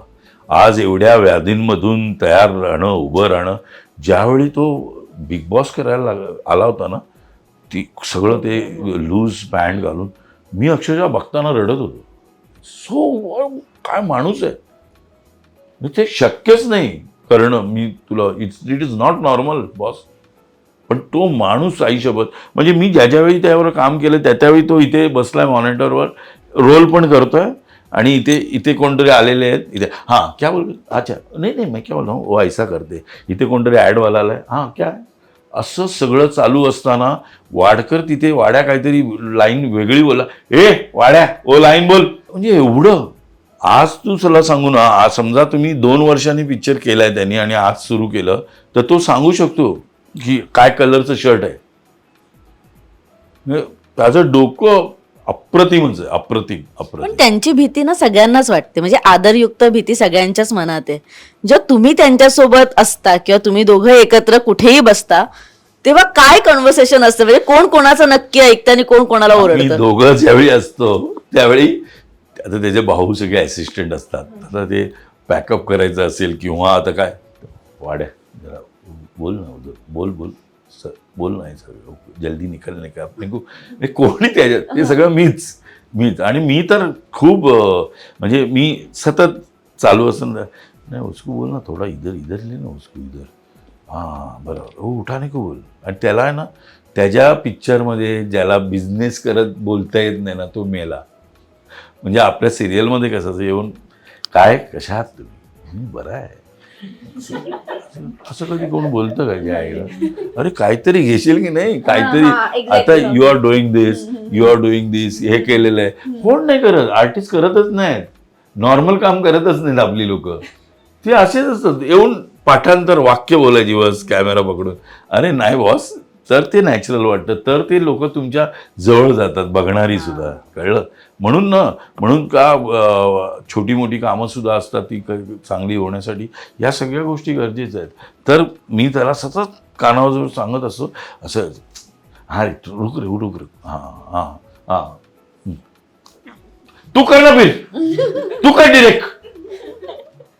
मग मी शांतपणे, महेश मैं क्या है ना, मैं 1.5 साल तो कुछ काम नहीं करूँगा, पूरा स्क्रिप्ट पे काम करूँगा, और जिधर आऊँगा ना वहाँ क्या ये चेंज करो वो कुछ नहीं होगा, सीधा अच्छा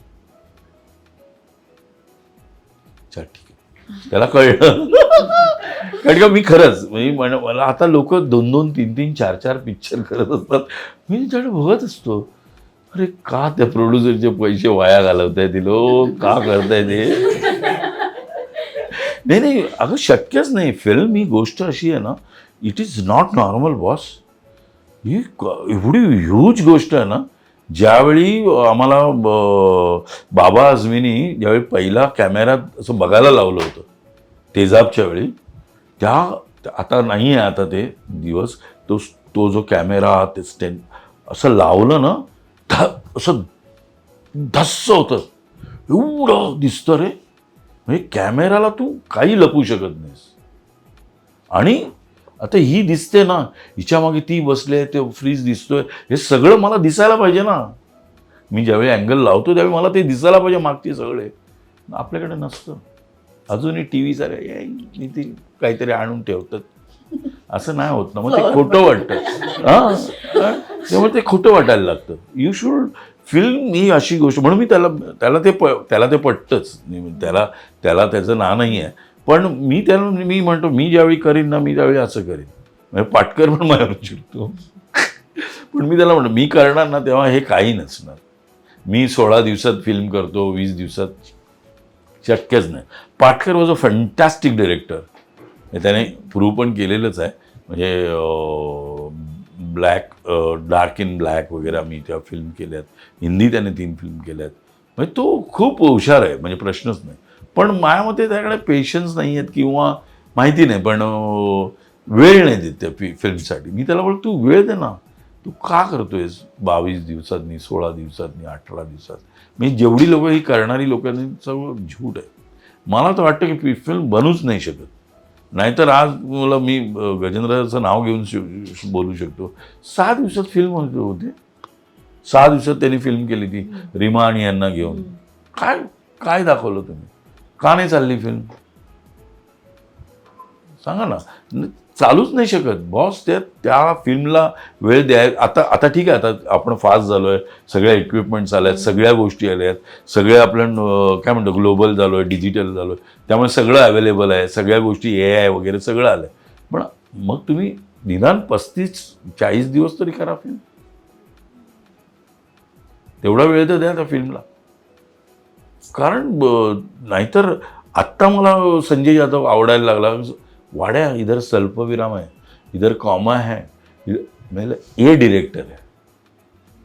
कळलं क्या? वाडा मेरा ये कॅमेरा ये ऐसा शॉट है, असं तो पूर्वी मी क्या करना क्या है मेरे को बताओ. पण आता जेव्हा प्रोड्युसर बद्दल इतक्या आत्मीयतेने बोलताय तुम्ही, मला असं खरंच विचारायचं आहे की असेच पैसे सोडले की नकोय कामाचे पैसे, प्रोड्युसर गरीब आहे किंवा असं काही झालं खूप ना? मी तर गिरायकच आहे ते सगळ्यांचा. कोणी मला मी अतिशय एकदम इझी. पाटकर नाही, पाटकर आमचा एकदम कमर्शियल आहे तो बरोबर.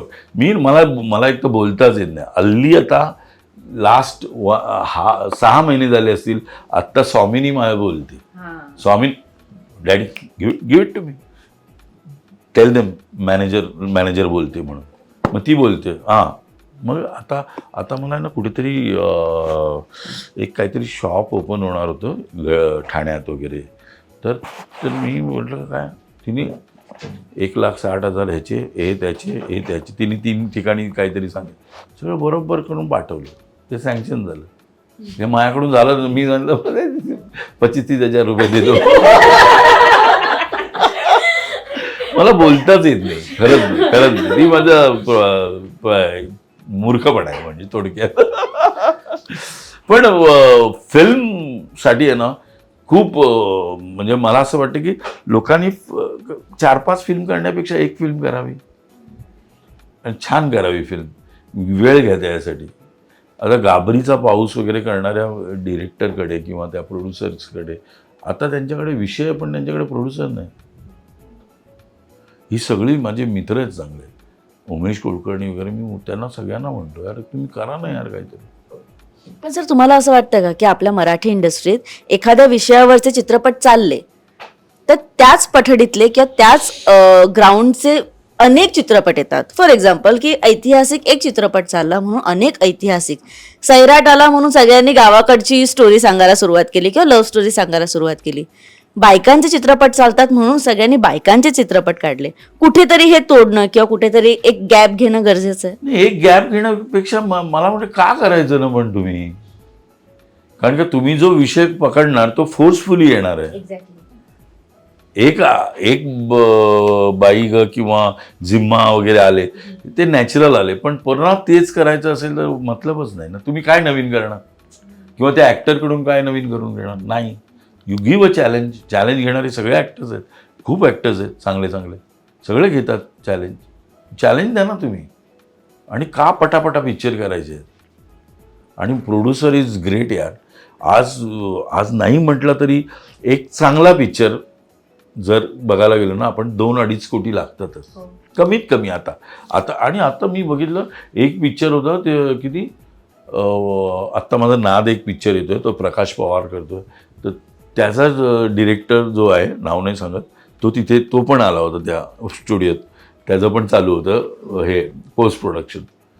त्यांनी 50 लाखात पिक्चर केलाय. म्हणजे 50 लाखात कसा होतो पिक्चर. मी आहे बोल अरे कॅमेराचं याचं भाडं किती हां 1.5 नाही हे भाडं किती याचं हां 1500 रुपये.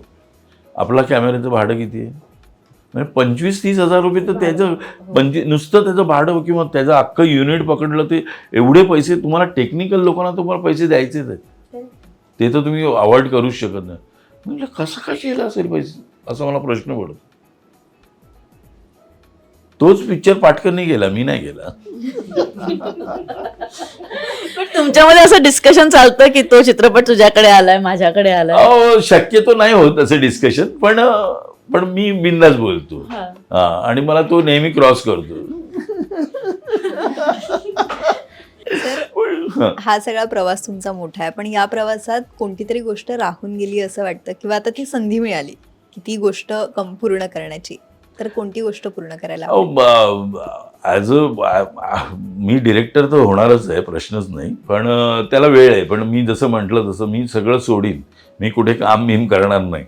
कारण का त्या स्क्रिप्ट, कारण का शेवटी संहिता महत्त्वाची. काही झालं तरी रायटरला जोपर्यंत आपण आहे ना वरचा दर्जा देत नाही ना, जसं मी क्षितिज पटवर्धन म्हणतो, तर की जे कोणी रायटर्स आहेत ते त्यांना किंवा गुरु असेल, ही सगळी लोक रायटर्सला महत्त्व देत नाहीत. आपण कोणत्याही ठिकाणी मी बघितलं, त्यांना पैसे नीट नाही देत किंवा काहीच देत नाही. किंवा तो मेन माणूस आहे ना, तो तुम्हाला स्टोरी देतो, तो तुम्हाला डायलॉग्स, तो सगळं देतो.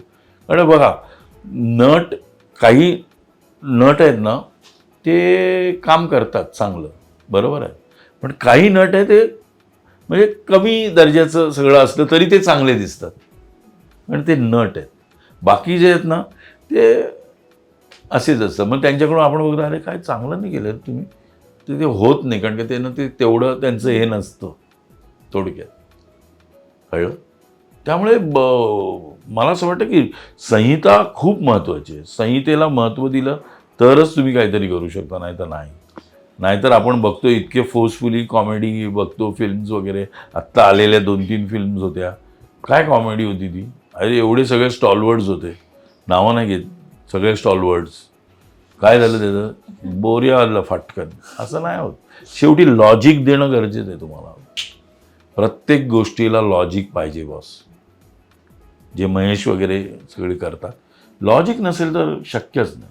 अगदी सर. पण आता विनोदाचा विषय निघाला म्हणून सांगते की प्रत्येक आता जे कॉमेडी शोज चालू आहे त्याच्यावरनं समोर येणाऱ्या गेस्टवर फार विनोद होतात.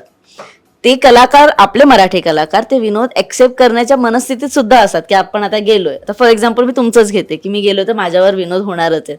हे पसवायची ताकद तुमच्यात कुठून आली? कारण का कधीतरी टीव्हीवर बघताना आम्हाला पण वाटतं रे हे थोडं जास्त झालं किंवा. हां, पण मला काय म्हणायचं आहे, तुम्ही ज्यावेळी आता एखादा हवायोदय असेल, हास्यजत्रा असेल, कुठचंही, आता आम्ही सगळीकडेच गेलेलो आहोत, चर्चा तर होणारच वगैरे वगैरे वगैरे, कळलं. तर मला काय म्हणायचं, तुम्ही ज्या शोला जाताय त्या शोचं तुम्हाला माहिती असते, तुम्ही बघितलेलं असतं. माझं म्हणणं आहे की तुम्हाला जर तुम्ही रिॲक्टच नसाल हवं तर जाऊ नका. त्या शोला जाताय ना, आपलं प्रमोशन होतंय तर तुम्ही जा. मग काय ठीक आहे, होतं, कळलं, त्याबद्दल काही हे नाही. आता तुला सांगतो ना, हवायोदयमध्ये मी काही वेळा बघितलंय, म्हणजे मॅक्सिमम वेळा मी, संजय जाधव आणि सिद्धू जाधव आलेलो आहोत आतापर्यंत हवायोदयमध्ये. रेकॉर्ड आहे आमचा. आणि ते सगळ्यालाच बोलवतात बिचारे. कारण का शेवटी काय, तुम्ही पण त्यांच्याबरोबर खेळलं पाहिजे. नाही खेळलं तर गंमत नाही ना त्याची, असं आहे. त्यामुळे तो कारण का तो शोच तसा आहे, कळलं. मग तिथे ना काही लोक आपली नट आहेत, ते कसले काय करतायत यार, असे रिॲक्ट होतात. त्यांच्याकडे कॅमेरा येतच नाही, ते दाखवतच नाही त्यांना.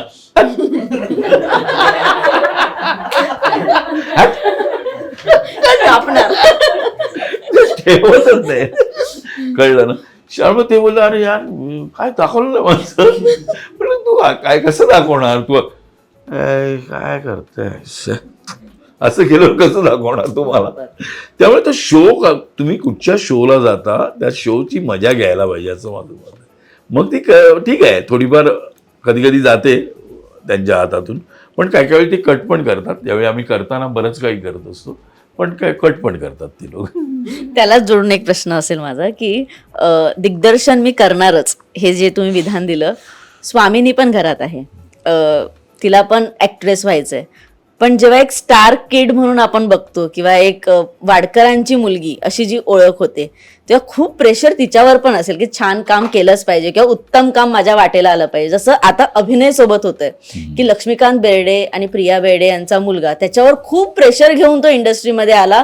पहिलं काम चाललं, दुसरं नाही चाललं म्हणून त्याला बोललेही गेले. आत्ता स्वामिनीला शिकवताना किंवा आत्ता स्वामीला काही गोष्टी सांगताना किती ध्यान तुम्हाला ठेवावं लागतं किंवा किती लक्ष ठेवावं लागतं? नाही, मी जसं मगाशी म्हटलं, ती स्वामिनी इज अ फोकस्ड गर्ल. तिला ठरलेलं आहे तिचं काय करायचं काय नाही करायचं, एकदम ठरलेलं, फोकस्ड गर्ल आणि खूप हुशार आहे. त्यामुळे मला तिची अजिबात चिंता नाही. त्यामुळे ती आता जे काय करते ती तिच्या जोरावर करते. मी फक्त तिला सांगतो की ज्या ज्या ऑडिशन्स असतात त्या प्रॉपर द्यायला पाहिजेत, एक लक्षात ठेव. आता मला एक आता पार्ले बिस्किट पार्ले मारी हां त्याची आली होती ॲड आत्ताच. तर माझं ऑडिशन ती घेते, मी तिची घेत असतो शूट करत असतो. तर ती घेत होती, ती इतकी मस्त आहे ॲड. ती आता मिळेल की नाही मला माहिती नाही, शेवटी काय ते क्लायंट आणि याच्यावर असतं. तर ती बाई येते आणि मला म्हणते की मारी सॉरी ब्रह्मचारी मारी काय राहती है मैं व्यापारी, गुजराती असेल तुझी म्हातारी, असं मी तिला बोललो. सर पार्ले मारी, ओ पार्ले मारी ऐसा बोलो ना ताई एलो, असं करून देतो ही ॲड आहे. तर ती मला सगळं शिकवत असते स्वामीनी. दादा डॅडी हा असं करा चालतं. त्यामुळे मी तिला सांगण्याची गरजच नाही. तिला खूप वाचन आहे तिचं, ती खूप छान कविता करायची इंग्लिश, आणि मी त्या कविता म्हणजे स्पृहा जितू यांना पाठवायचो, त्यांना खूप आवडायच्या. पण आता माहिती नाही ते ती गेलं आहे तिचं, ते आता बंद झालं आहे, ते करत नाही सध्या. पण मी तिला ते म्हणतो की ते कर तू.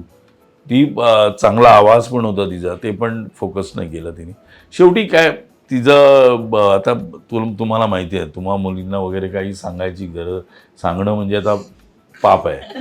त्यामुळे स्वतः फोकस्ड असतात, स्वतःला हेच करायचं आहे. आणि मला असं वाटतं की प्रस्थापितांशी विरोध करणं हे मीही केलं आहे, तुम्हीही कराल. आपण नेहमी तेच करतो. आई वडील सांगतात त्याच्या विरोधात जाऊन काहीतरी करायचं आपल्याला. सर, तुम्ही वेगवेगळ्या वयोगटातील कलाकारांसोबत काम केलेलं आहे, तर एकंदरीत जी आत्ताची पिढी आहे त्यांच्यासोबत काम करण्याचा अनुभव कसा होता आणि त्यांच्याकडनं काय नवीन नवीन शिकतात? नाही, मी म्हटलं ना, मी आता विरारला गेलो होतो ॲड करायला. म्हणजे त्यांची एक काहीतरी हे आहे, काय त्यांचं चॅनल काहीतरी आहे. तर त्यांनी पण आयडिया खूप आवडली मला. मी बॉस 20 असतो आणि मग ते सगळं खूप छान आहे ते. तर मी विरारला त्यांची गॅस कंपनी कोणाची तरी त्यांची मुलं असतात ना, ती गॅस कंपनीमध्ये ते बनवलेलं ते बोलणं वगैरे गेलो. मला आयडिया खूप छान आहेत, पण आहे ना फोकस नाही आहेत ते लोक. किंवा इमिजिएट काहीतरी इन्फ्लुएन्सर खूप लोक आहेत की इन्फ्लुएन्स आपण हे केलं, आपण रील केले की आपल्याला काम मिळेल, असं नाही आहे. You should take. मी तर म्हणजे वर्कशॉपच्या अगेन्स्ट आहे, पण एकतरी वर्कशॉप केलं पाहिजे, जे बेसिक आहे. आणि मी नेहमीच वामन केंद्रे आहेत आता, किंवा अतुल पेठे आहेत त्यांच्याकडे पाठवतो, किंवा चंद्रकांत कुलकर्णी यांचे नुसते तुम्ही रिहर्सल जरी अटेंड केल्या ना तरी तुम्ही खूप काही शिकून जाल, असं मला म्हणायचं. वर्कशॉप करायची गरज नाही. त्यामुळे ना त्यांना फोकस्ड नाही आहेत ती मुलं, आणि लगेच पाहिजे इमिजिएट नाही. तुम्हाला खोटं वाटेल, प्रदीप पटवर्धन, मी, प्रशांत दामले आणि विजय पाटकर, आमच्याकडे सेट होता. पैसे नाहीत ना, ठोकळे होते, 9 ठोकळे, तेच आमचं सेट. आणि तो माझ्या गिरगाव चौपाटीत माझी जागा आहे कोळ्यांची, तिथे ते ठेवायचं. तिथून हातगाडीवरून आमचा तो रफी होता साहित्य संघामध्ये. रफी, त्याला गाण्याची आवड. तो रफी म्हणजे काय माहिती आहे ना, साहित्य संघामध्ये बस येत नाही ना, तर ते तिकडे बस बाहेर थांबणार, मग तो हातगाडीवर सामान आणतो सगळं आपलं नाटकाचं, आणि मग ते आपण लावतो. तर त्याला घ्यायचो आम्ही, त्याची हातगाडीने आम्ही मग त्याला वर बसवायचो. आम्ही अक्षरशः धक्का मारत सिडनॅमपर्यंत घेऊन जायचो. हे कोण करेल आत्ताची मुलं, मला सांग तू. Nobody can do. आत्ता एवढी मेहनत घ्यायची सवयच गेली. आणि ती मेहनत घेतली पाहिजे असं मला म्हणायचं आहे. तुम्हाला ती मेहनत घेतली ना त्यामध्ये तुम्ही, आणि मी नेहमी सांगतो की तुम्ही म्हणजे रायटिंग करायचं आहे, मला एडिटिंग करायचं आहे, मला ॲक्टिंग करायचं आहे, मला सिंगिंग, ठरवा आणि एकच गोष्ट काहीतरी पकडा, मग तुम्ही प्रोग्रेस करू शकता. तुम्हाला वाटतं अरे नाही ॲक्टिंग नाही तुला, आता पण रायटिंग ॲसिस्टंट, मला तर केवढे ॲसिस्टंट म्हणून येतात मुलं मुली. मी बोललो बाबा असं नसतं. आणि मी पहिली गोष्ट म्हणजे आता ॲक्टिंग करणारी एवढी मुलं येतात ना, अरे बाबा बाबा, आणि पैसे तर एवढे घेऊन येतात ते लोक, आणि आपल्याकडे पैसे लुटणारी खूप लोक आहेत.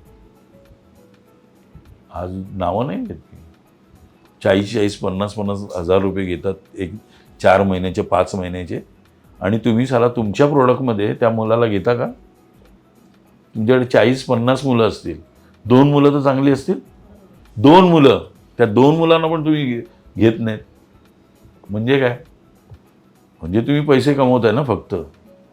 आणि लोकांना काय झालं ना की आता हा आपला ग्लॅमरचा मीडिया आहे, त्यामुळे लोकांना वाटतं ग्लॅमर मिळेल, आज हे मिळेल ते मिळेल.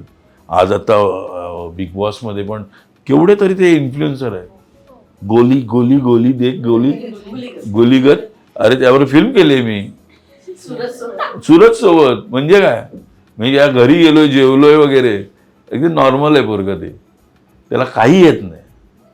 त्याला तर काल मी बघितलं ना, आज बघत होतो की काल बघत होतो व्ही स्वामिनी वगैरे बघत होती, तर तो अभिजित तू बोल तो बुटका जो आहे ना त्याबरोबर मी काम केलंय, पुढारी, त्याच्यावर तो तर माझ्या मागे लागलाय, म्हणजे लागला होता मला, दादा मला हवाई होत्यामध्ये घेऊन चला तुम्ही असं वगैरे.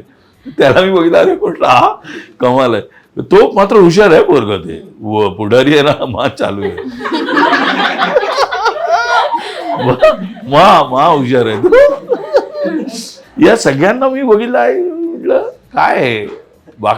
बाकी तू बघशील ना, तो वर्षा सोडलं तर वर्षा, अभिजित आणि कोण आहे, आणि पंढरीनाथ कांबळी. पंढरी मात्र मस्त खेळतोय, सुमडीमध्ये व्यवस्थित हळूहळू. हा बोल त्याला बोल.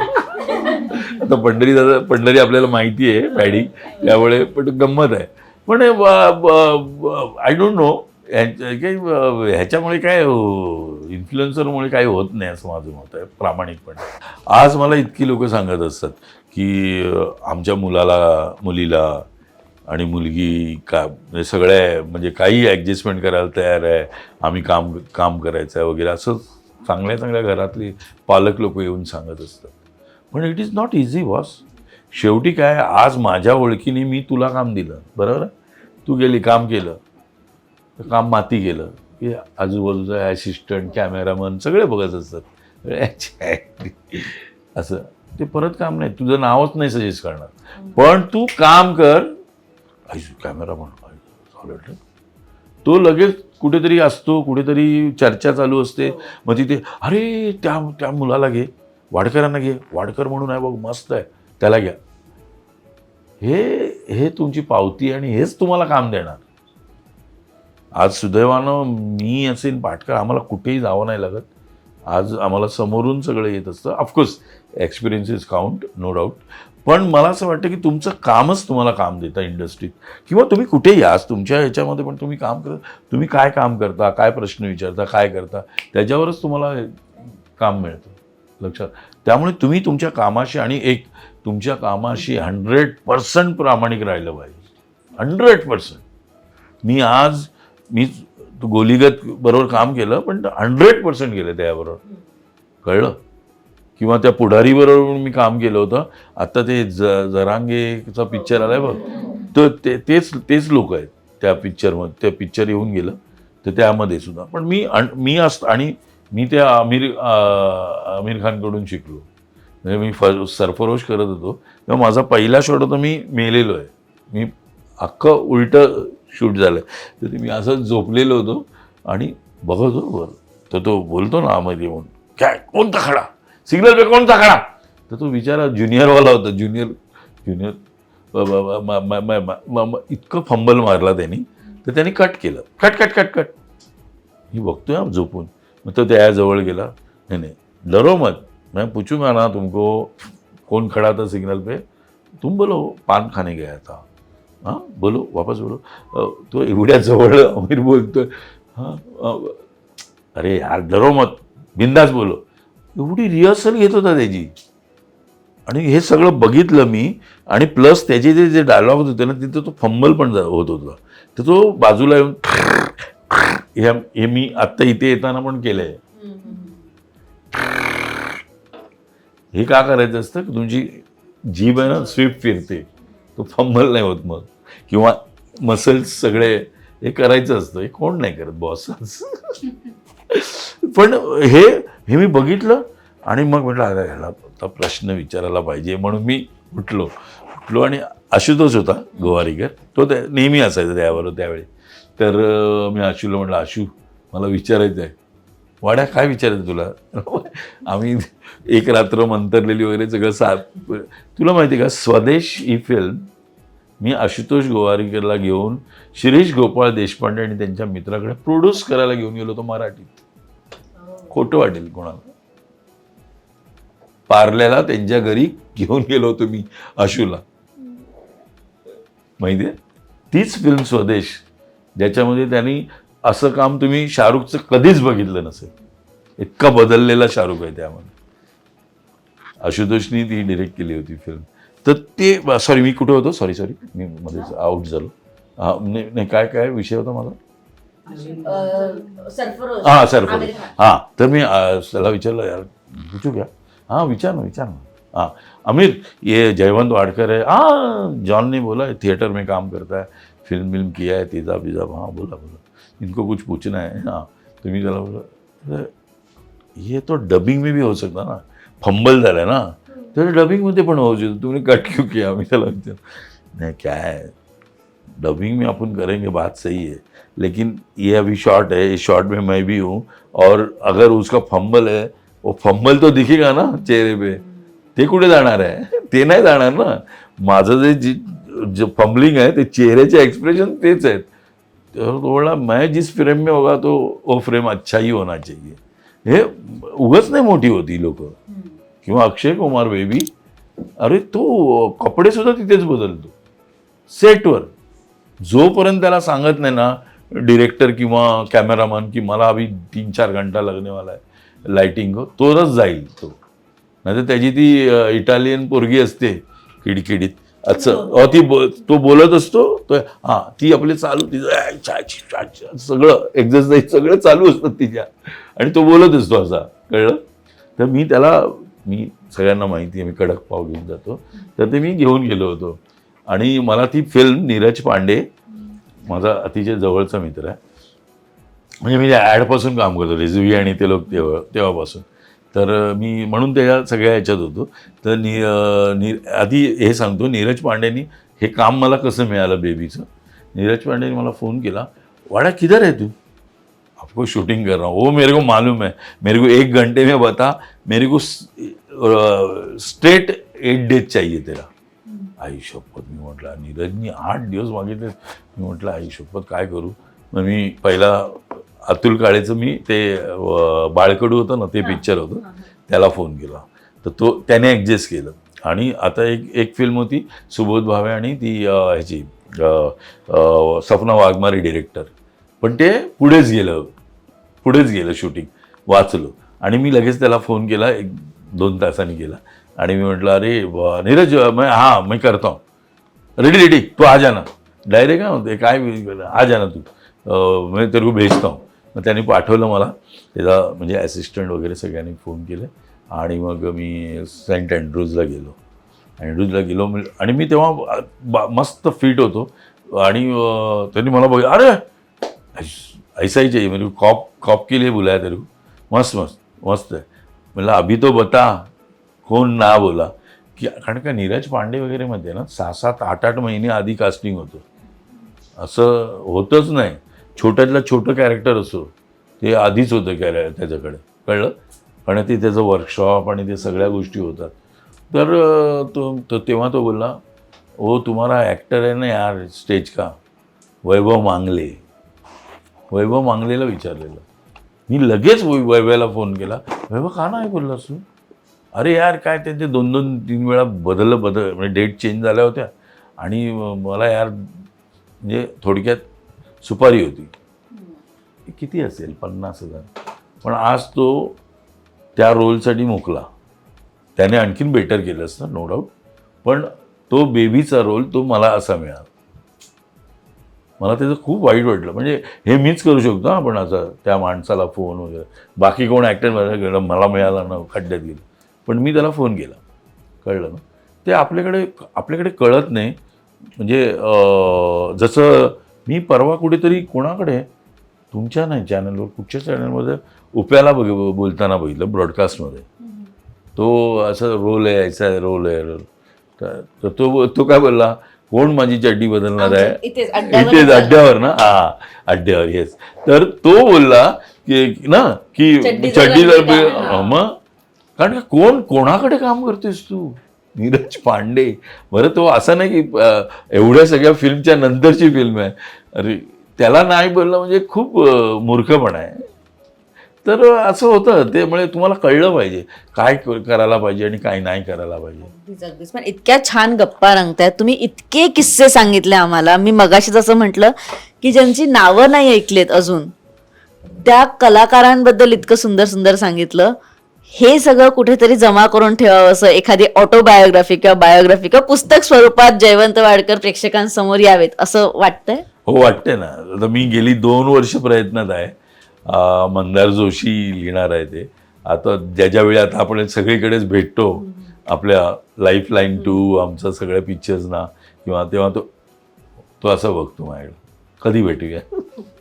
पण आता आम्ही भेटणार आहे. पण मी त्याला बोललो की मी आता ठाण्याला उद्या प्रयोग आहे, तर मी त्याला फोन करणार, त्याला वेळ असेल तर मग निदान सुरू करू भेटायला म्हटलं, आणि मग आपण करू. तर त्याचं नाव आहे वाड्यावर या.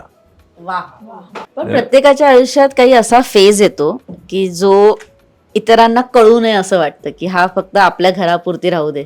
तर पुस्तक मांडताना त्यात असं काही असणार आहे का की जे वाडकर आम्हाला कधीच ऐकायला किंवा बघायला नाही मिळालं? ऑफकोर्स असणार. ऑफकोर्स माझी स्टोरी, माझं पुस्तकच खूप ग्रेट असणार आहे. मी आहे तसं आहे. त्यामुळे बाकी तर तो मला बोलतो, अरे 2 पुस्तकं करावी लागतील तुझी, मला तुझं सेल्फी आणि अमुक तमुक एवढं काय काय किती करू, किती लिहिणार आपण एका पुस्तकात.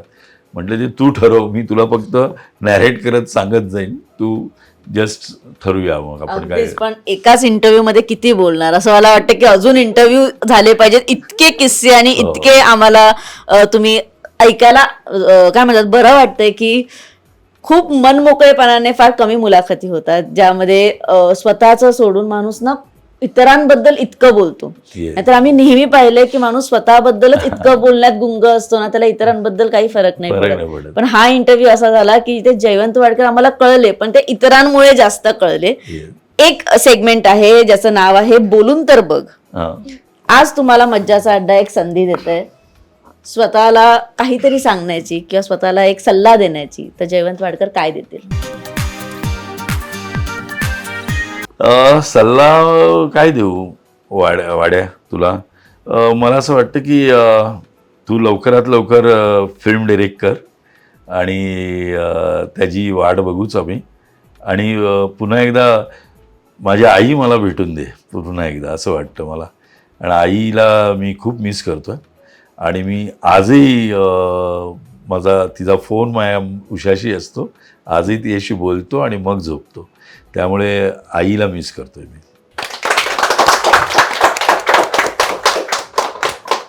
पण खरंच आईला मिस करता इथे शेवट होतोय एपिसोडचा, कारण त्यांचीच पुण्याई आहे. कारण इतका सुंदर व्यक्ती जेव्हा म्हणजे आमच्या नशिबात आज जयवंत वाडकर आलेत, इतका सुंदर व्यक्ती प्रत्येकाच्या नशिबात आहे, ही त्यांची पुण्याई आहे. आज आईबाबांबद्दल जर व्यक्त व्हायचं असेल तर जयवंत वाडकर काय व्यक्त होतील? मी काय म्हणू यार, मी तर आई वडील, मी सगळ्यांनाच सांगतो तुम्हाला, पण आई वडिलांसारखं दुसरं दैवत नाही यार, किंवा दुसरा गुरु नाही आपला. मला माझ्या वडिलांनी मी खूप आधी गेलेत वडील माझे. मी 12वीत असताना माझे वडील गेले आणि ते मूड इंडिगो वगैरे असायचं माहिती का आमच्या वेळी. त्यावेळी मला हैदराबादला जायचं होतं आणि मी जाऊ शकलो नव्हतो. माझे वडील ॲक्सिडेंटल गेले होते. त्यांना टाकलं होतं वाटते वरून. पण माझे वडील हे फोरमन पण होते आणि खूप गिरगाव चौपाटी आणि किंग असल्यासारखे, म्हणजे काय नावं घेऊ, करीमलाला वगैरे अशी सगळी लोक बसलेली असायची. तर वडिलांनी मला खूपच प्रॅक्टिकल बनवलं, गाडी चालवण्यापासून, आणि खूप म्हणजे ते नेहमी बरोबर घेऊन फिरायचे मला, आणि त्यांच्याकडून मी खूप काही शिकलो. आणि त्यानंतर मला आई का जास्त हे होते, कारण का त्या 12वीत होतो मी, माझी 2 लहान भावंडं आणि आई ऑफकोर्स फिश वगैरे सगळं, होड्या वगैरे सगळं होतं, पण ते पुढे चालवणं ते आईने केलं सगळं. म्हणजे त्यावेळी आपण म्हणतो ना की त्यावेळी पद्धत होती की बाईला पिरियड आला की ती बाहेर तिकडनं बसायचं आणि तिने सांगायचं, तिथून सांगून, म्हणून मला जेवण बनवता येतं ते बिकॉज ऑफ दॅट, की ती तिथून सांगायची हे टाक ते टाक, अमुक कर तमुक कर. आणि आमच्याकडे ती पद्धत होती की तिने हात नाही लावायचं कशालाही. तेव्हा मी कपडेसुद्धा धुवायचो माझ्या भावंडांचे वगैरे वगैरे. सो तिने अक्षरशः घडवलं मला आणि खूप प्रेम केलं. आज इंडस्ट्रीतले म्हणजे अशोक मामा असतील, लक्ष्मीकांत गेला म्हणा, किंवा सगळेच पाटकर, सगळे लोक, माझ्या घरी कोणी आलं आणि तो असा न खाता गेला असं कधीच होणार नाही. म्हणून मी माझ्या बायकोला आणि स्वामिनीला पण सांगतो, कधीही आपण जेवण बनवतो ना, तर 2 माणसं आले तरी ती जेवण गेली पाहिजेत घरी. या तर ते आईचं खूप प्रेम, आणि अक्षरशः मला चिकित्सक शाळेत असल्यापासून मारत आणलं आहे तिने मला. खूप वाह्यात होतो मी, म्हणजे वरून असं पुस्तक सोडायचो आणि मॅटेनी पिक्चर बघायला जायचो. आणि असं सोडताना एक दिवशी नाबर सरांनी घेतले ते पुस्तकं आणि आईला बोलवलं, आईने मारत नेलं होतं. सो खूप गोड होती माझी आई, आणि आईसाठी काय आहे. त्यामुळे तुम्ही सगळ्यांनाच सांगत होतो ऑडियन्सला, आई वडील देव आहेत. आणि मी सध्या यांच्यासाठी पण खूप काम करतो आहे, ज्येष्ठ नागरिक. तर बऱ्याच ठिकाणी म्हणजे पोलीस माझे मित्र असल्यामुळे त्यांना फुकट म्हणजे मुद्दाम असं बोलून दम देणं, तिथे सरळ होतात पोलिसांसमोर. तर अशा गोष्टी पण करतो. त्यामुळे आता खूप प्रॉब्लेम आहे सध्या, की ज्येष्ठ नागरिक असेल तर लोक काय म्हणजे मुलं त्यांना का बघत नाहीत, किंवा I don't know what happen, की का त्यांना, कारण तेच तुम्हाला सगळं शिकवतात, तेच सगळं तुम्हाला दिलं आहे. आणि एक केसमध्ये असं होतं ना, की ते नातवंड तिथे आजी आजोबा चॉकलेट देतात, अमुक देतात, म्हणून ते सोडायचेच नाहीत, कळलं. तर मी पोलीस स्टेशनमध्ये नेऊन ते सगळं केलं आणि मग तयार झाले, आता ते व्यवस्थित आहेत. तो म्हणाला, अरे काय सर तुम्ही बोलता, मी फ्रीज आहे, AC आहे ना, हे आहे ते आहे, सगळं आहे, घर आहे मोठं. मी म्हटलं, अरे प्रेम, माणुसकी, मुलांमध्ये जीव आहे त्यांचा, तेच तर तू काढून घेतलं तर कसं होईल. शेवटी नातवंडांमध्ये रमतो ना आपण नंतर. जसं मी आता माझ्या गाथामध्ये खूप रमतो. द फॅन्टॅस्टिक गर्ल खूप हुशार आहे आणि दोन्ही हात चालतात तिचे, यांनी पण लिहिते असं. मला वाटतं तिला 2 हे आहेत. हां, नशिबानं खूप छान मिळालेली आहे ती आम्हाला गाथा, आणि खूप बोलते, खूप मस्त आहे. त्यामुळे या प्रेमामध्ये राहिलं पाहिजे आपण, आणि खूप प्रेम केलं पाहिजे आपण जे करतो त्याच्यावर प्रेम नाही केलं तर काय मतलब नाही. वरवर करून काय फायदा नाही आहे कुठेही. आज मी इथे आलो आहे खूप प्रेमाने आणि खूप आपुलकीने आलेलो आहे, की नाही अरे मस्त मजा करूया. पण आय होप तुम्हाला मजा आली असेल, कारण का आम्हाला फार मजा आली. येस नाही खरंच मजा आली. खरंच चांगले प्रश्न होते सगळंच, आणि खूप एवढी लोक आहेत मला माहितीच नाही. मी तुला अंकितच फक्त विचारणार. नाही, आम्ही सगळ्यांनी जे आम्हाला म्हणजे जेव्हा मज्जाचा अड्डा सुरू झाला तेव्हा त्याचा एक मोटोच होता की अशा कलाकारांना बोलवायचं ज्यांच्याबद्दल आम्हाला जाणून घ्यायचंय. बाकी कलाकारांबद्दल आम्ही नेहमीच ऐकतो, नेहमीच त्यांच्याबद्दल काय म्हणतात त्यांच्याबद्दल पाहतो, बघतो. सोशल मीडियावर सगळे इतके ऍक्टिव्ह झालेत, पण आज एक वेगळे जयवंत वाडकर आम्हाला बघायला ऐकायला मिळाले. त्यासाठी थँक्यू सो मच. आणि इतका वेळ काढून आलात त्याबद्दल. मज्जा करून एक छोटंसं गिफ्ट सगळंच तुम्ही खाऊ शकता. Thank you so much. हे सगळं खाणं हिच्यासाठी आहे, स्वामीनी. मी मी मी खातच नाही काही. मी खाणार पण हे सगळं तिचंच असते. ते खूप डाएट आणि खूप बापरे, इतकी आता तिला दम दिला त्यामुळे आता ती खायला लागले का परवापासून थोडं थोडं. पण तुमचं आरे मधलं वर्कआउट कसं सुरू आहे आता सध्या? आता सध्या माझं जरा बंद आहे. तर पावसात तर बंदच असतं, पण होईल चालू. ते काय सोडायचं ना. ते आमच्या नशिबात मिळालं स्वर्ग. मी त्याला नेहमी स्वर्ग म्हणत आलो आणि असाच सगळ्यांना मिळावा. कारण का इतक्या जवळ, म्हणजे मी खाली उतरून हायवेवरून ते वेटर्निटी कॉलेज आणि आत गेलो की चालू अरे, आणि तो डायरेक्ट न्यूझीलंड हॉस्टेलपर्यंत वर जातो मी. मस्त एकदम. आणि मी तर तासन मला काही नसेल ना तर फोन करते विद्या, अरे काय चाललंय तुझं, तू येणार आहे का, जेवायला येणार आहेस का? कारण का एवढी गँग असते, मग रमतो. आणि इतकं बेस्ट वाटतं ना तिथे, आयुष्यात हेवन आहे हेवन. मी सगळ्यांना म्हणतो, त्यामुळे आता बरीच लोक येतात. म्हणजे सॅटर्डे संडे तरी या म्हटलं, लांबून आलं तरी त्याला गाडी पार्क करायची, यायचं मस्त आणि एन्जॉय करायचं आणि निघून जायचं. एवढा वेळ तर आपण स्वतःसाठी दिलाच पाहिजे. आणि स्वतःसाठी वेळ देणं खूप गरजेचं आहे आता हल्ली. अर्धा पाऊण तास तरी द्यायला पाहिजे असं मला सगळ्यांनाच वाटतं. मी आत्ता पण घरी असलो तरी व्यायाम करून आलेलो आहे घरी. आणि तुम्ही कुठेही व्यायाम करू शकता. मी तर टॉयलेटमध्ये बसूनच करत असतो. हो मस्त. त्यामुळे विद्या मला बायको माझी चिडते, किती वेळ चाललंय तुझं. सर थँक्यू सो मच इथे आलात. आणि तुम्हाला हा व्हिडिओ आवडला असेल तर लाईक करा, शेअर करा, कमेंट करा आणि सबस्क्राईब नक्की करा. तोपर्यंत मी मज्जा अंकिता माझ्या संपूर्ण टीम सोबत आणि जयवंत सरांसोबत घेते तुमचा निरोप. Bye bye. Bye bye.